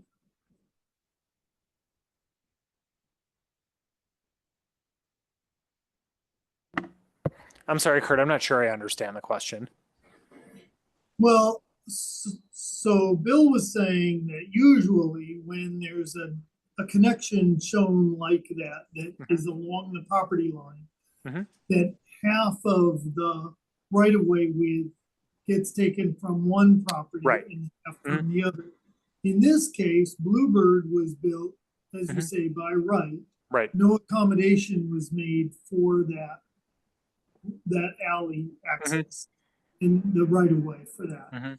And so would it be appropriate if the city in a whole were to decide that access was appropriate, as shown on the TVAP connections plan on the south side, would it be acceptable and legal and appropriate then to require that this property provide all of the right-of-way?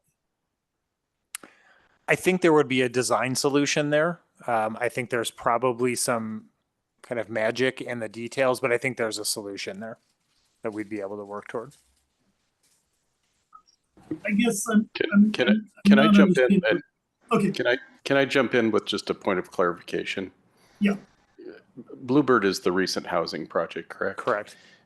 Kurt, are you thinking Bluebird is immediately north of this property? No, south. Because it's not. South. The TVAP, that yellow dotted line, the secondary access street, whatever it was called, is shown on the TVAP connections plan between this parcel and the Bluebird parcel. Yeah, that's the clarification I think that's being confused. Bluebird isn't immediately adjacent to the north. It's one property farther north of that. So there's no common lot line between Bluebird and this property, unless I'm confused. Bluebird is to the south. Okay, I will stop totally right? confusing the issue. I'm sorry. No, you're right. Okay. So Charles, I'm sorry to harp on this, but you say a design solution is possible. Can you explain what you have in mind? I think what we would do is we would take the board's feedback tonight and work with the applicant, to see, how we'd be able to honor that as part of the site review process. I don't have a design solution tonight. I'm not sure if Coburn has synthesized anything to this point. But that's our job here tonight, is to take your feedback and figure out how we can synthesize it and see if we can realize those goals as part of the site review process. Okay, thank you very much. I appreciate everyone's forbearance while I follow up. I don't know who has screen control, but if we could put up the key considerations to help people formulate their thoughts in an organized way that would help the applicant and staff. Yeah, I can pull that up.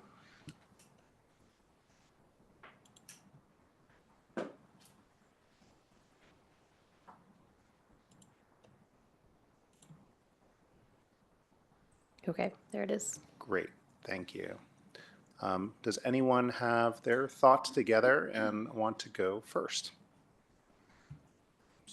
Seeing Kurt, yep, there you go. Mark, go ahead. Okay, I'll just quickly run through the questions, then I have some comments. So is it consistent with the policy of the BVCP and the area shown in the Transit Village Area Plan? The answer is yes to that. And I think I concur with staff in their analysis of the BVC policies that are fulfilled by this project. I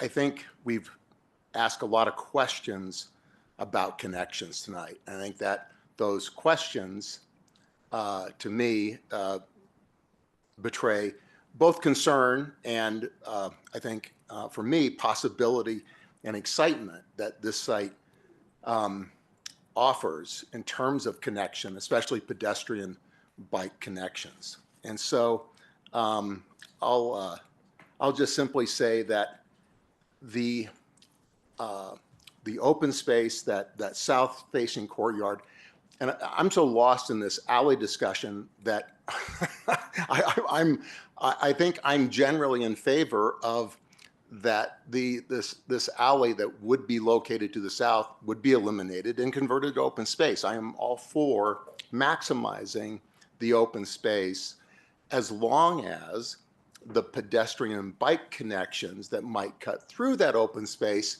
create really great connections. So I don't have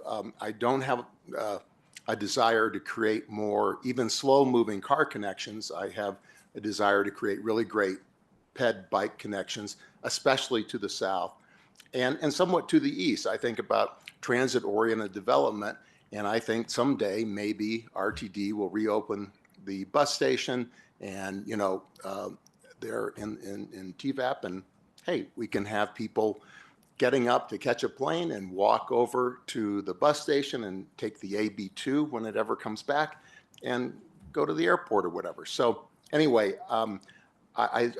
my input is really thoughtful programming of the open space so that that south view, that access to Goose Creek becomes a super big both amenity and attraction. And I'm have some confidence that you'll have a TDM plan that's a kick-ass TDM plan, but I appreciate you incorporating SUMP, and I would encourage you to, even though it's a ped bike paradise, to have car shares as well, to really give people the opportunity to just not have a car there and be able to use car share. In terms of the product, the project design, I have some greater concerns there. When I look, and I realize this is early architecture, but when I look at the elevations that have been provided, it reminds me of the Hyatt Place over across the street. Those kind of flat walls, very shallow window punctuations, and during the process of going through the site review criteria a year and a half or so ago, that particular type of design was pointed out as being, gee, let's not do this much anymore. The Hyatt Place Hotel was pointed out as that's not what we want. And I think directly across the street, many of your products directly across the street are examples of design elements that I could really support. but the elevations that I see here seem to use material color and differentiation to break the building up into these flat planes that it's a material change and a color change rather than a real depth or a design change that would make it more interesting. And I'm tired of this vertical striped on one section we have vertical metal panels, the next we have a horizontal wood, and then we go back to the vertical metal panels. It's kind of a design language that I think is going to wear about as well as diagonal rough cedar siding. So that's my input. I am in favor of the pitched roofs, but the way it reads to me now is pitched roofs that are extruded. You have a flat face, when I say extruded, a flat face of a building, and you have a pitched roof, but there's no extension to that roof. There's no sense of a top. It's the wall goes up and the wall is shaped into a triangle, but there's no sense of a roof or an overhang or anything that would, again, there's lots of examples, I think, in the current TVAP 1 of roof forms that come out, that project, that soar, that make for visual upper interest. And again, maybe I'm misreading these elevations, but these kind of triangular extruded roof shapes don't do it for me. I am in favor of 4 stories and the density it provides, and I'm in favor of the open space that the 4 stories allow so that we have more open space. That's it. Thanks, Mark. Who wants to go next? Claudia. Okay, I'm going to echo a few things that Mark said, and then I have a few other comments as well. I also appreciate the trade-off that you are proposing in terms of height and making that usable open space. I think that's a really good use of this site and enhances some of the public realm along Goose Creek if you pull it off well. I also agree with comments that have made about the alley and relocating it. I don't think it serves any purpose. In fact, I think it is harmful to insist on that alley on the south side of the property. It works against a lot of our goals for this area in terms of walkability, in terms of activating space. And so either relocating that alley or eliminating it, I think, would be supportable in this case. In any case, we should be focusing in terms of the goals of the TVAP plan on making that area between 28th and 30th permeable to bikes and pedestrians, but not necessarily permeable to cars throughout. So I think that's an acceptable substitution if you can come to an agreement with staff on how to do that. I think, as you may have guessed through some of my questions and some of my colleagues' questions, the connections to Goose Creek for walking, biking, and recreating, just living, are going to be key to making this a good place to live. And so I would encourage you to lean into those connections as you refine the design, particularly in terms of how residents of this building will actually be accessing those spaces. So to make that an attractive, accessible front to the building, not just a aesthetic front to the building, but a place where people will want to come and go from to activate that space along the creek. And then my final comment is about the front on 30th Street. And I think we've talked a little bit about this in our questions, kind of what the vision of TVAP was for 30th Street originally. And the language in that plan talks about it being a business main street. We've had, 15 some years now of development along the street, trying to achieve that vision with, I think, some mixed success, right? We have some buildings across 30th directly from this property, that kind of 30th Street side of the steel yards, where the design might be good, but you see it's a real struggle for businesses to establish a front on 30th Street. And I think, especially given how we've seen that plan age, it would be a mistake to really lock into demanding particular kinds of uses on that 30th Street side.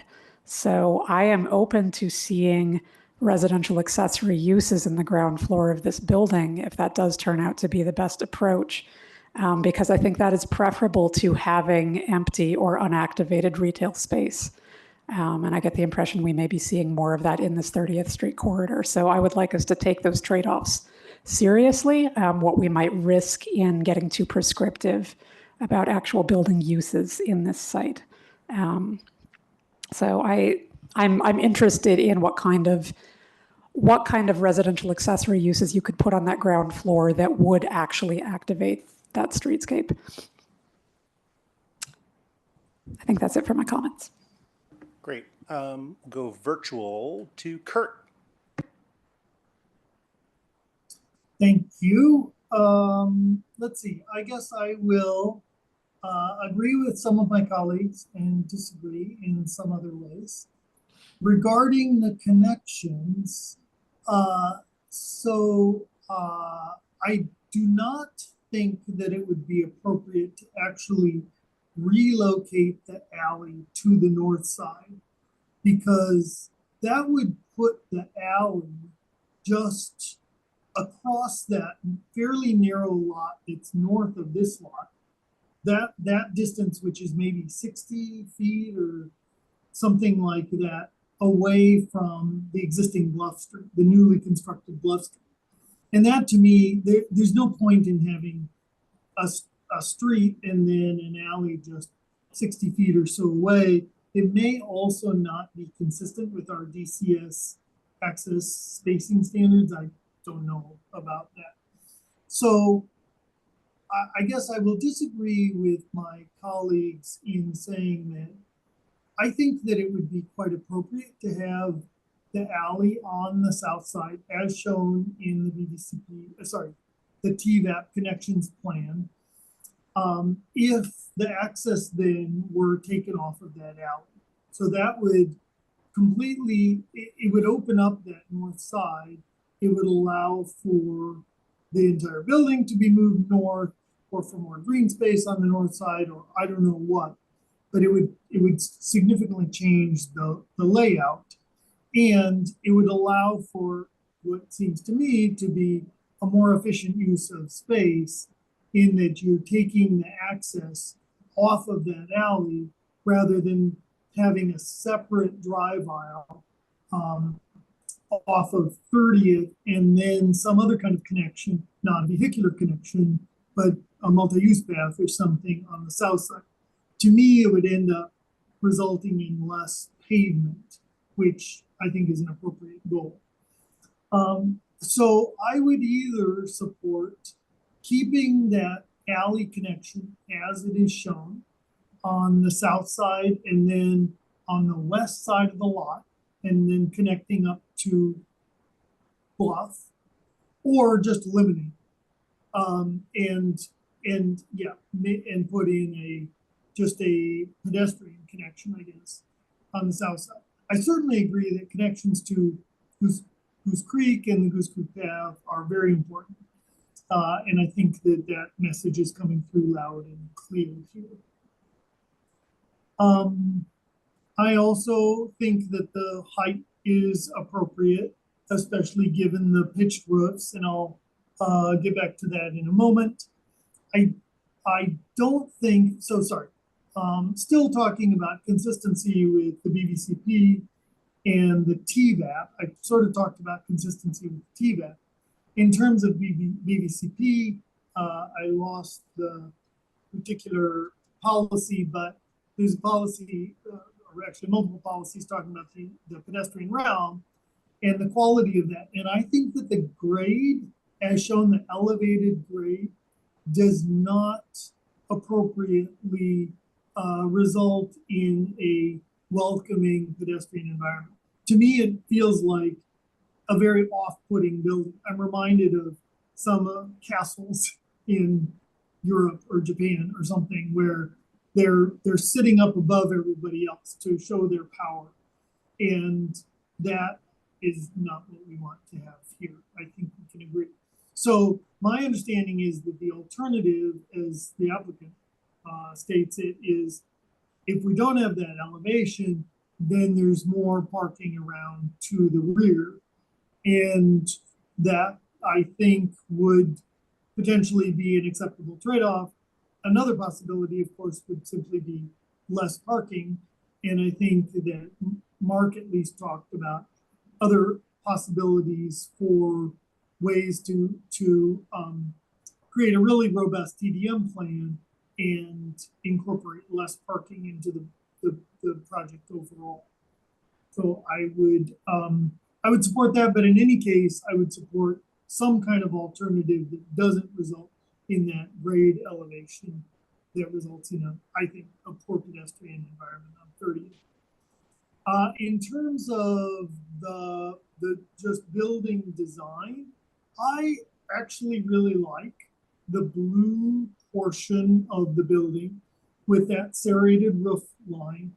To me, it's reminiscent of an industrial building. Often they're metal sided, like with corrugated steel, galvanized steel that has kind of a blue tint. And so the combination of the color and the design, to me, actually is reminiscent of, I think about it when you're on the FF to Denver and you're staring out on I-25 and you're staring out to the right, there's that Zimmerman metal building down there. To me, it reminded me of that a little bit. And I see that as a potentially, I don't know if this was the thinking, but potentially a little bit of a nod to steel yards across the street. So I like that design overall, although I definitely agree with staff that the fenestration pattern is, whoa, super confusing. It needs to be way simplified. I mean, I think that there are some fun things that you can do with it to maybe offset the simplicity of that, the facade overall of strictly that blue section. But what is there as it stands with fenestration, to me, doesn't work. I agree with Mark that this tendency we have of just dividing up buildings vertically with a little bit of color change and maybe some material change or something is not working. My computer is not smart enough to run a Zoom background, but if it were, I would put up the Chicago Mercantile Exchange building, which is an absolutely massive building.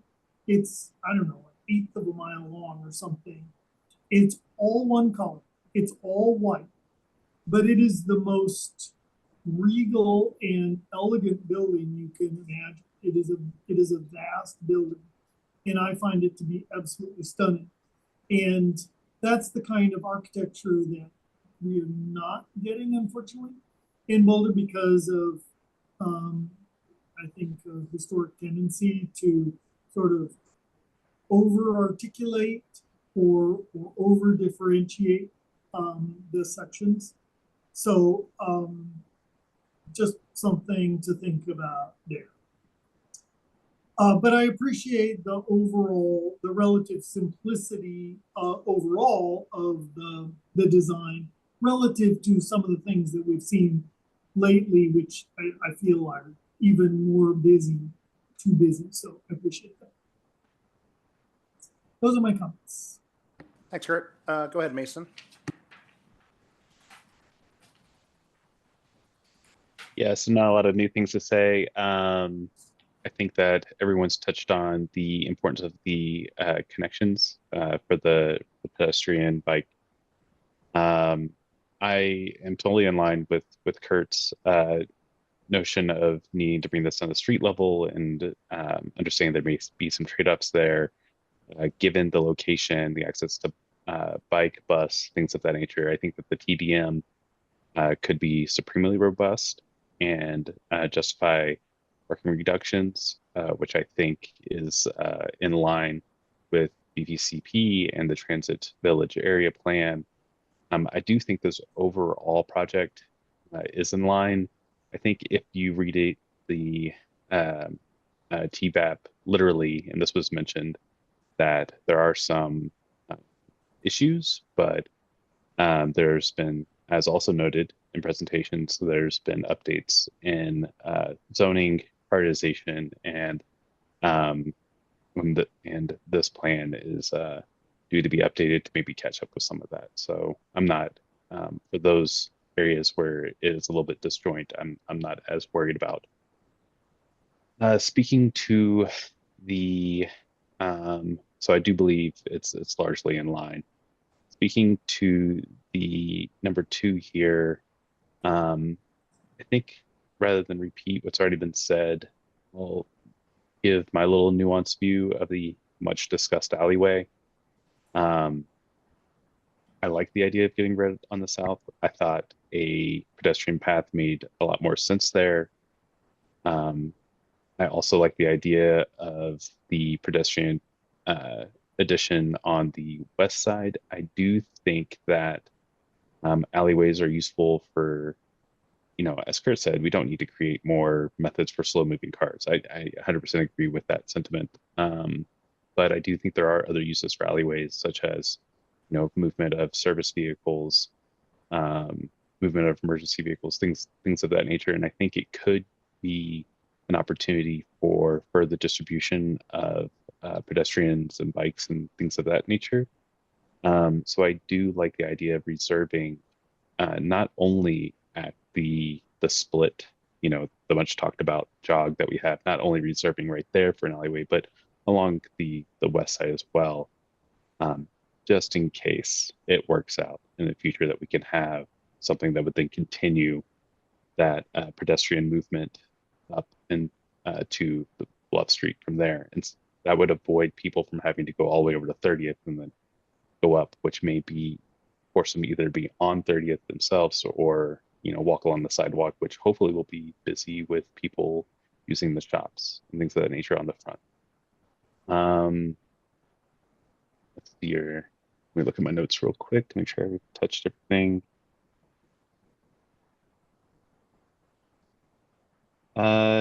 Yeah, just to maybe drive home, I do think that, obviously this plan's going to be coming back for site review and there will be asks for exceptions. And I do hope in my mind that the community benefit through the transportation, the TDM, warrants that. So I am looking forward to seeing something robust and perhaps a little innovative. So I think that's all my comments, though. Thanks, Mason. Emma, you want to go? Yes, here I go. Great. Thank you. So regarding to key issue number 1, Boulder Valley Comp Plan, I think it does nicely address a lot of the policies of the BVCP. It's nice, I think, to point out, as staff did, the parts of the Boulder Valley Comp Plan that are supported through this. So thank you for that. TVAP. I think one of the purposes, and even though TVAP is as old as it is, I think that's been pointed out that it's, wasn't done this in the recent handful of years.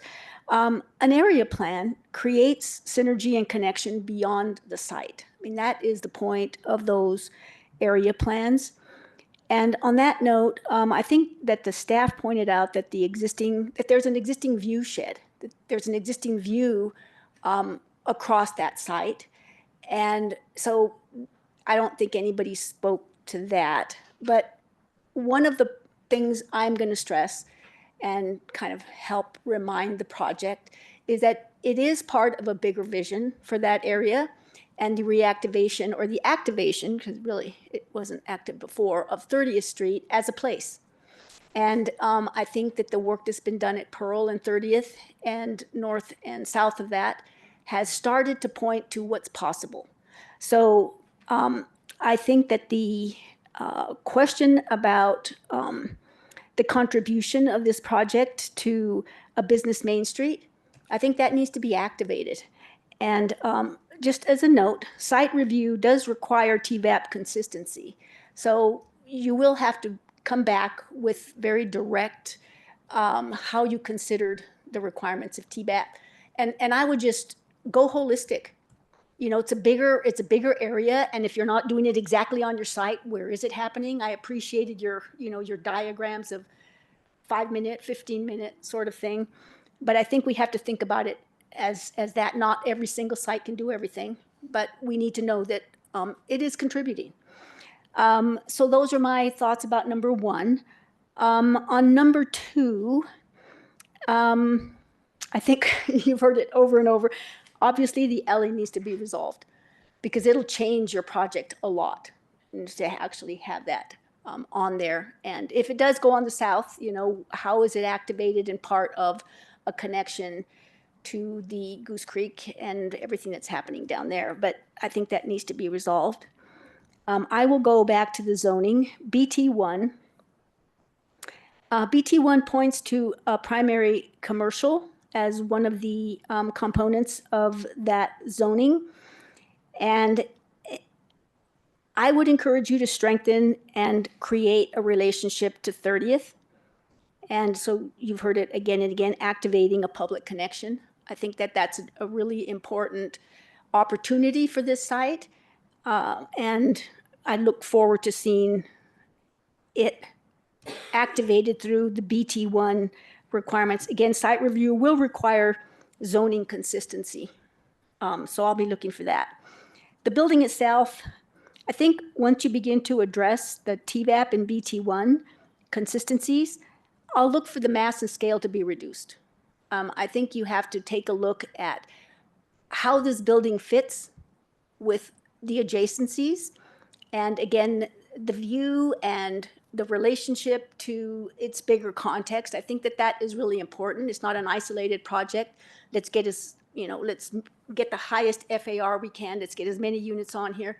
I think we have to think about it as a piece. And I think that was your language, a piece of sort of this whole development that's going on out there. So I would encourage you to continue with that train of thinking that it's part of something bigger than itself. Let me see. Right, so the overarching thought is that this is part of a corridor and it should accommodate that role with more intention. And regards to 3, I have a question for the staff, and that is, so the applicant pointed out, it seemed to imply that TVAP and zoning compliance are overarched by city council's housing and affordability directions. So it would be nice to clarify this because it seems to me that planning board is held to concept plan, site plan, and use review criteria. So if that's not the case, it would be nice for us to know that we're held to something other than the criteria that those, and you don't have to do it now, just by the time we come to the next phase, which criteria is governing. That would be great. Thank you so much. Those are my comments. Thanks, ML. Provide a few comments, try not to be redundant with my colleagues. I agree with the general sentiment around connections. As it relates to the BBCP, overall, yes, I do think that neighborhood serving commercial is important here. I think that especially given, to ML's point, the context of the street, with the fire station and Bluebird, there's really no active neighborhood serving commercial on this side of the street like there is at the steel yards. I disagree that with some of my colleagues relative to that we shouldn't be prescriptive around something there as it relates to neighborhood serving commercial, because I want there to be a there. And as an example, right, something like dry storage at the Peloton, really attractive. It doesn't have to be huge. It just has to be something to engage the community and the pedestrian and the bikers and the people around that area. I think that would be highly beneficial to the streetscape and to 30th. Again, I don't think it's a question of viability. It just depends on the developer's willingness to create a space and contribute enough to its build out that it enables a business to be viable. having a lot of experience in retail, that would be sort of my overall direction there. As it relates to the design, I kind of echo Mark's design comments around the Hyatt and just making sure that there's enough articulation around the building. I don't, as I mentioned to Bill, I don't think the site plan that we saw that kind of illustrates kind of three masses actually reflects itself currently in the elevations. I'd like the developer to consider greater permeability in the site, possibly even breaking up that middle building connection to ML's point of, just respecting the overall site to the extent that we can, and view sheds and things like that. Relative to FAR, you guys are going to max your FAR. The site's not currently there. I think maximizing your FAR is appropriate here, especially given the open space that you're doing. I'd like to see, where you have to shave things off to meet your FAR requirements. I'd like to see that come off on the corners and fronting 30th, and possibly on the other sort of side fronting the open space, and possibly, separating that middle building in some way to make the site a little bit more permeable, but appreciate the amount of open space that you're providing. Obviously, there'll be in lieu funds attached to this, which is great. I do find it just a commentary on overall Boulder, right? That it's fascinating in this interest rate environment where apartments are not being built in other places. Somehow, it still makes sense here, and it makes sense because these units are going to be expensive, and so I don't think we're really addressing much of a middle market, but I do appreciate the developers' mix of unit types and some of the 2 and 3 bedrooms that you're putting in here too. I think that's great because we're seeing a lot of just studios and things like that. So wanted to provide that as commentary too. As it relates to the alley discussion, I think what the developer is proposing makes sense to me. So I don't have any further comment on that. And that's it. Those are all my comments. Anybody have any other additional comments that they want to add? Do you have any clarifications that you guys need? No, that was, honestly, pretty exceptional in terms of the round of comments. There's a lot of stuff for us to work with there, so thank you.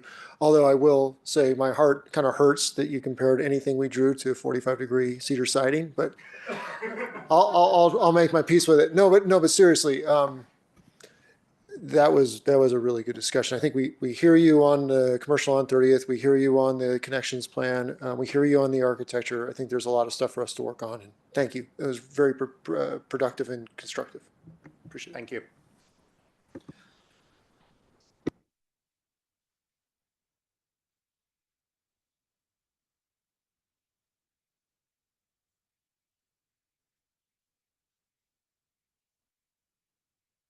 That closes that out. We have a matters item. So if someone wants to lead us through that, I don't think there's much of there's no presentation, right? It's just That's correct. questions. Yeah. Okay. So I wanted to bring this before the planning board. I wanted to bring this before the planning board just to offer a new revised version of the rules, the planning board rules of procedures. As you saw in your packet, the original version was written in 1987. So we needed some updated rules. I wanted to bring this before you. So this is an opportunity to comment on these rules. We'll bring them back before you too. So if you want to digest the rules and make comments via email, that's also, of course, very welcome. So I welcome any sort of comments, small or large, or anything that you guys want to debate or talk about. So we wanted to bring this before you now just to give an opportunity to comment on any of the rules that you see before you, anything that we need to explore more, anything you want to take out, that sort of thing. So I didn't have a presentation form, just wanted to bring this and see what you guys think. And obviously there's a lot of detail in here. Yes. So would it make sense, I don't know, the varying degrees of people of what you've been able to read through and whatnot, but can we provide some feedback after this meeting in Yep. writing to you if we have commentary? Yeah, absolutely. And I would encourage that. Definitely, we can. We're going to bring it back probably in a few weeks or a couple of months. You know, we'll give some time for everyone to read through and give detail. And I know there's member Kaplan's not here, for example, who may want to weigh in as well. So we'll bring it back forward. And what I'm thinking is I'll take all of your commentary, put it in a red line version so you can see just the differences. That's great. Yeah.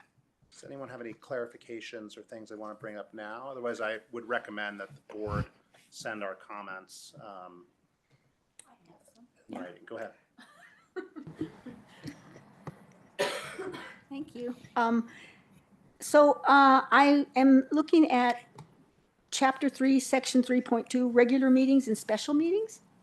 Okay, yeah. And it seems that our, and I don't know if it's tradition or what, but it seems like we always have the fourth Tuesday reserved on our calendars unless otherwise noted. And this doesn't seem to imply that. So what?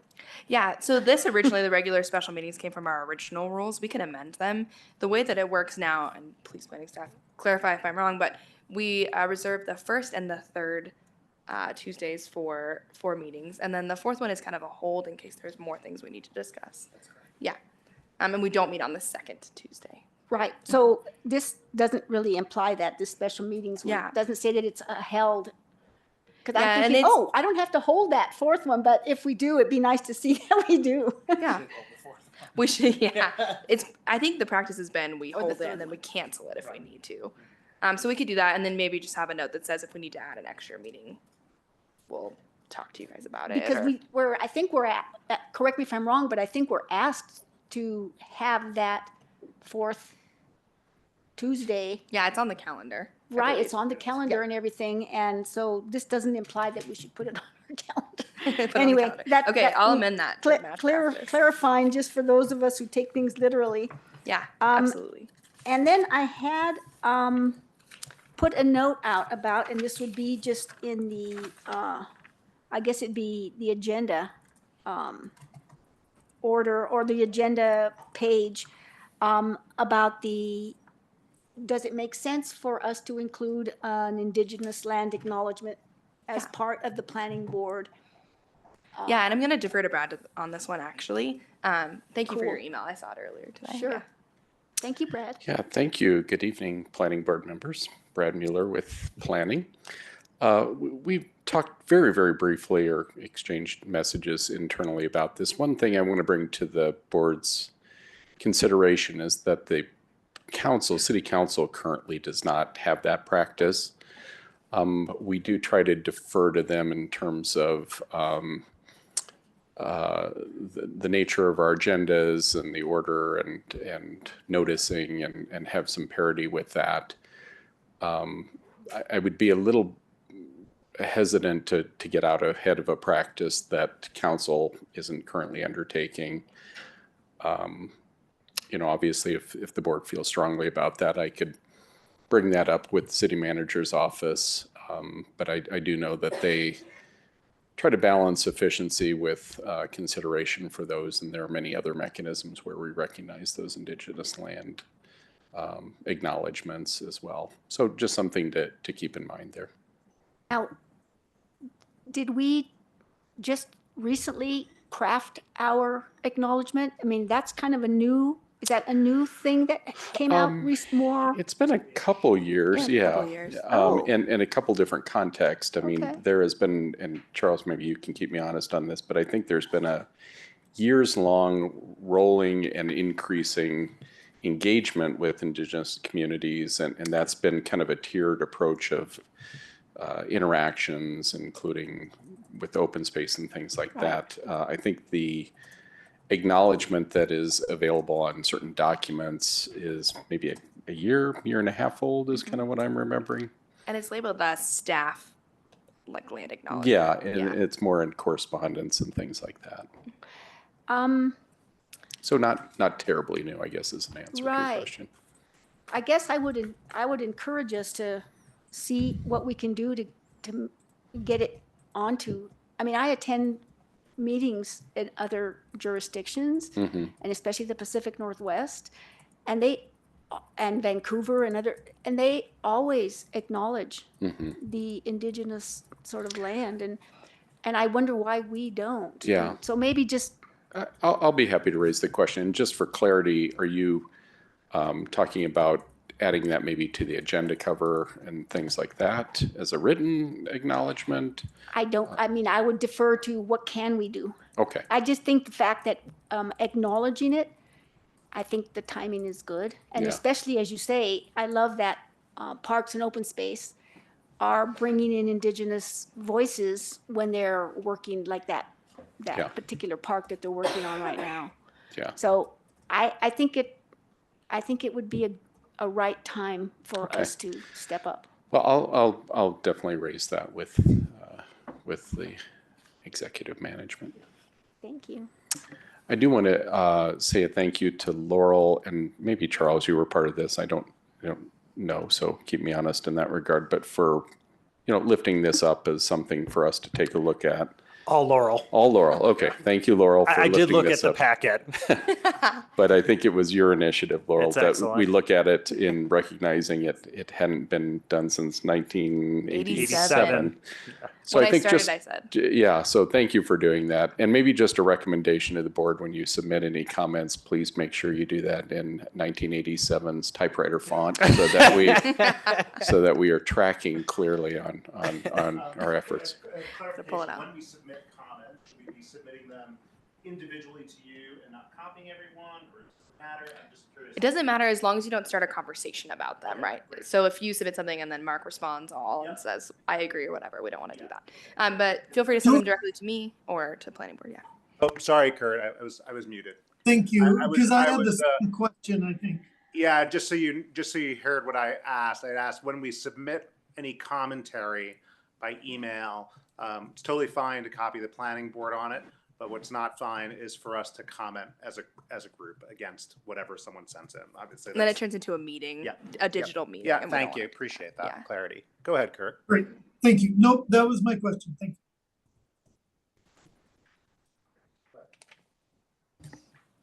So just a quick comment. I haven't been on this side of planning board meetings long enough to have a good sense of which parts of this are like meaty and which are not, but I thought it was really interesting to see how the practices have evolved since the 1980s, and in particular, how much we seem to have professionalized this process and giving more power to the planning director and staff to set agendas. And I think while it might sound like a great idea to have a resident-run planning board, it was totally wild to me to see that we once tasked a volunteer board like this with the responsibility to set its own agendas and to keep its own documents. And I really appreciate that over time we've moved to a system that is more professional, more transparent at the same time, and also more accessible, I think, to diverse community members who might want to sit in these seats who would not have the ability or qualifications to be setting agendas. Or time, maybe. Or Yeah. time, yeah. So thank you. Thanks for, and just a note on that, one of the things I was thinking about is we may want to do like a regular check-in every few years or something for folks like you that are a little bit newer, but maybe want to change things down the line.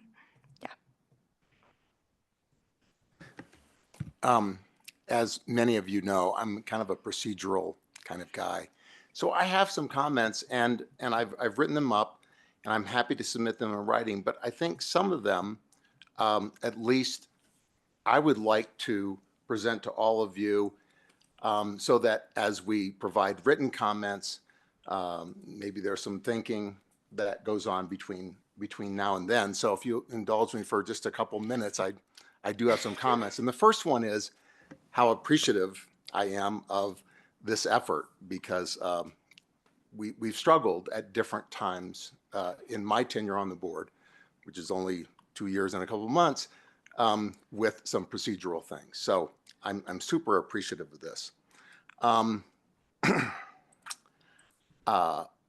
And speaking of meetings and keeping what we can and can't do, I'm also appreciative of your acknowledgement that the board can, should we want to, actually create a meeting and notice it, and we could at our behest rather than at staff's behest, we can have a meeting. I think that is sometimes in other boards and commissions, and it may be different for planning board than for other boards, but that is not clear, or staff squashes that ability. So anyway, I think that I'm not advocating that we use it, or if we do use it, we use it judiciously, but that's an interesting point. I'm glad you clarified that.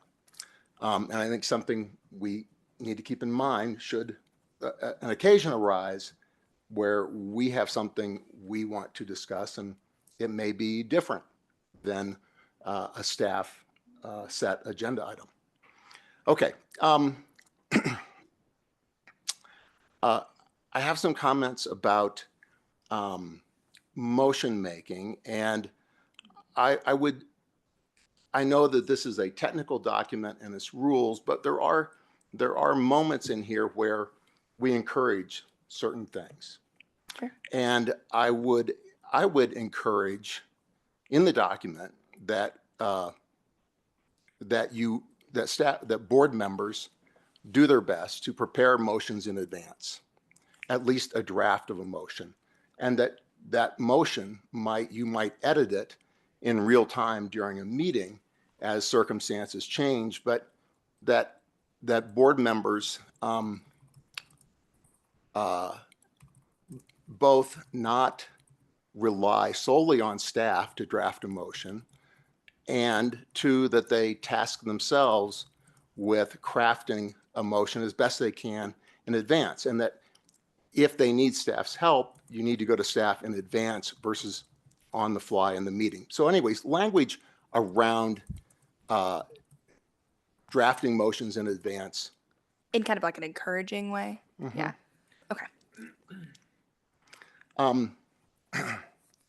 The other thing about motions, and we have all fallen into a habit that we discuss and debate a lot before a motion is made, rather than what my suggestion would be is we maybe have one round of discussion, but then we get to motion making, and then we actually debate the motion, because a lot of times our discussions may be longer, a little more circular, because we aren't debating language. We are debating kind of this, that, or the other, but we don't actually have a motion before us where we can, that either we can amend, advocate for, work against. But without a motion, I think our deliberations sometimes go longer than they would than if we had a motion. So I would encourage us that after kind of an initial round, that we get to motion making, and that our debate is lengthier after a motion is made and shorter before a motion is made. That's my thought, and you guys can counter me or anything, but that's my thought. In regard to quasi-judicial hearings, when I started on the board, at the beginning of a quasi-judicial hearing, we would ask the question, does anyone have any ex parte communications that they need to divulge? And we sometimes would go around and say, well, I went to the site, that's not ex parte communication. But anyway, so we kind of dropped it as a efficiency thing. But I think it's an important question to ask, and I think it ought to be in the procedure to just, and that we only divulge real ex parte communications. But if we do have some, then I think it's important to divulge them, but I think it's important to ask the question before each quasi-judicial hearing. If we are going to, George, I think you drafted some language that we have adopted occasionally, where a speaker, a public commenter in a quasi-judicial hearing has to state, do they have a financial relationship? Yeah, it wasn't me. It was the city attorney who drafted it. Okay, but it was your request, or? No, necessarily. It was a request of the board at the time. It was voted up on the board. Yeah. Okay, so are we adopting? Are we doing that for public speakers? And is that part of our preamble before a public hearing on a quasi judicial matter? And if so, then I think that language needs to be clarified or edited, because and this is, I attribute this to Kurt. He and I had a little discussion about this, that it's unclear. Well, if I work for Coburn and I get up and I take my 3 minutes, and well, obviously I need to say I work for Coburn, and not portray myself as a Like a guy regular off the citizen. street. Yeah. But if I am speaking about a project that the subject property is going to block the view from my house, and my house will be devalued because of a view, well, I don't know, is that a financial interest? Is that something that anyway, so I think if we're going to continue to use that language, I would suggest that we think real carefully about how to delineate. Is it just contractors or employees that we're making sure are identified, or is it people that have a neighboring building that would be enhanced, or to that building's detriment? Anyway, I want us to think about that, and I think that would be something that would go into this document. The last thing is, and I'm not advocating for this, but every landmarks meeting, the chair swears in each speaker. Do you promise to tell the truth? And I think they could be disabused of that particular procedure. But anyway, if that's something that's in our code, then we either need to do it or not. But anyway, okay. Okay. Anyway, I always. Well, and when you're sworn in as a member, you guys take Right. that oath, right? Yeah. Right. No, this is public To the speakers. public. Like, yeah, Interesting. Abby says, do you promise to tell the truth? And yeah, so Look, I need to bring that up. anyway, okay, thank you. Okay. All right, and the last thing I had was, I appreciate the option to withdraw a call-up. Okay, yeah. That was Hella's idea. Okay, thought it was- I like it, because I've, Mhm. called something up and then kind of, oh, maybe I shouldn't have done that. But Or you find out more maybe about your question and it gets answered. Yeah. right. Mhm. But the question would be, if person A, board member A, calls up an item, then only board member A can withdraw the item. Right? Right. Okay. Only the person who says. Yeah. Right.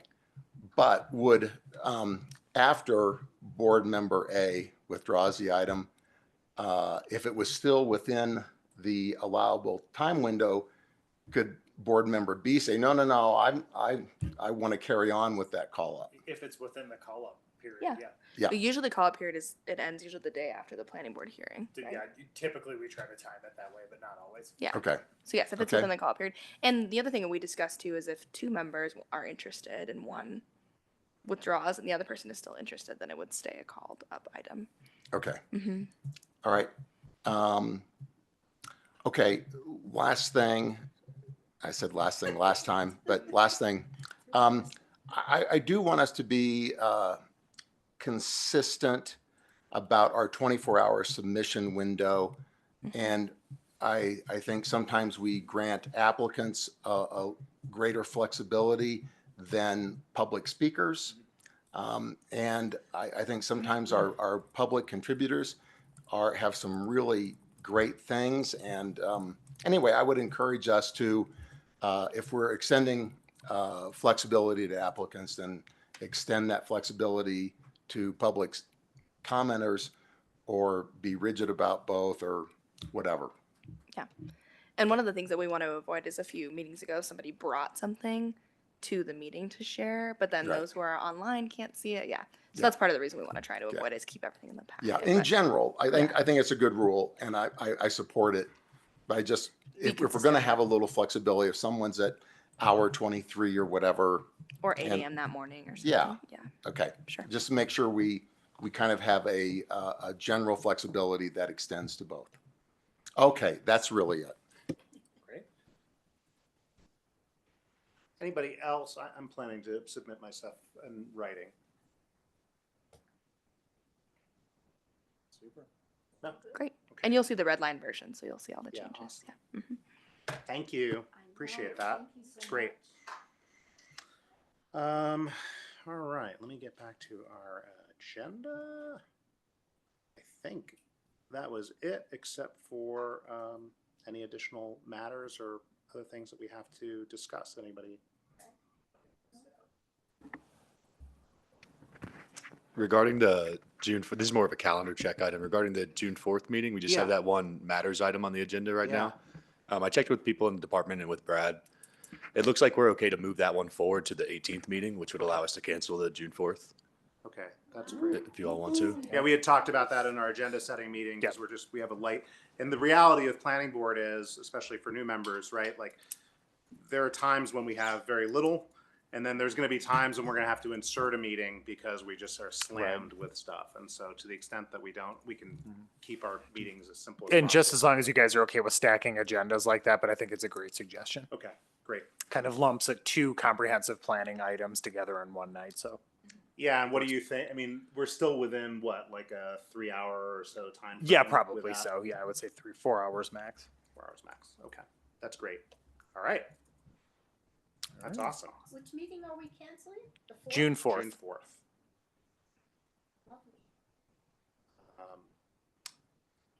Anybody have anything else that we need to talk through? All right. I think this meeting's adjourned. Thank you, everybody. Thank you. Thank you all. Thank you. Thank you.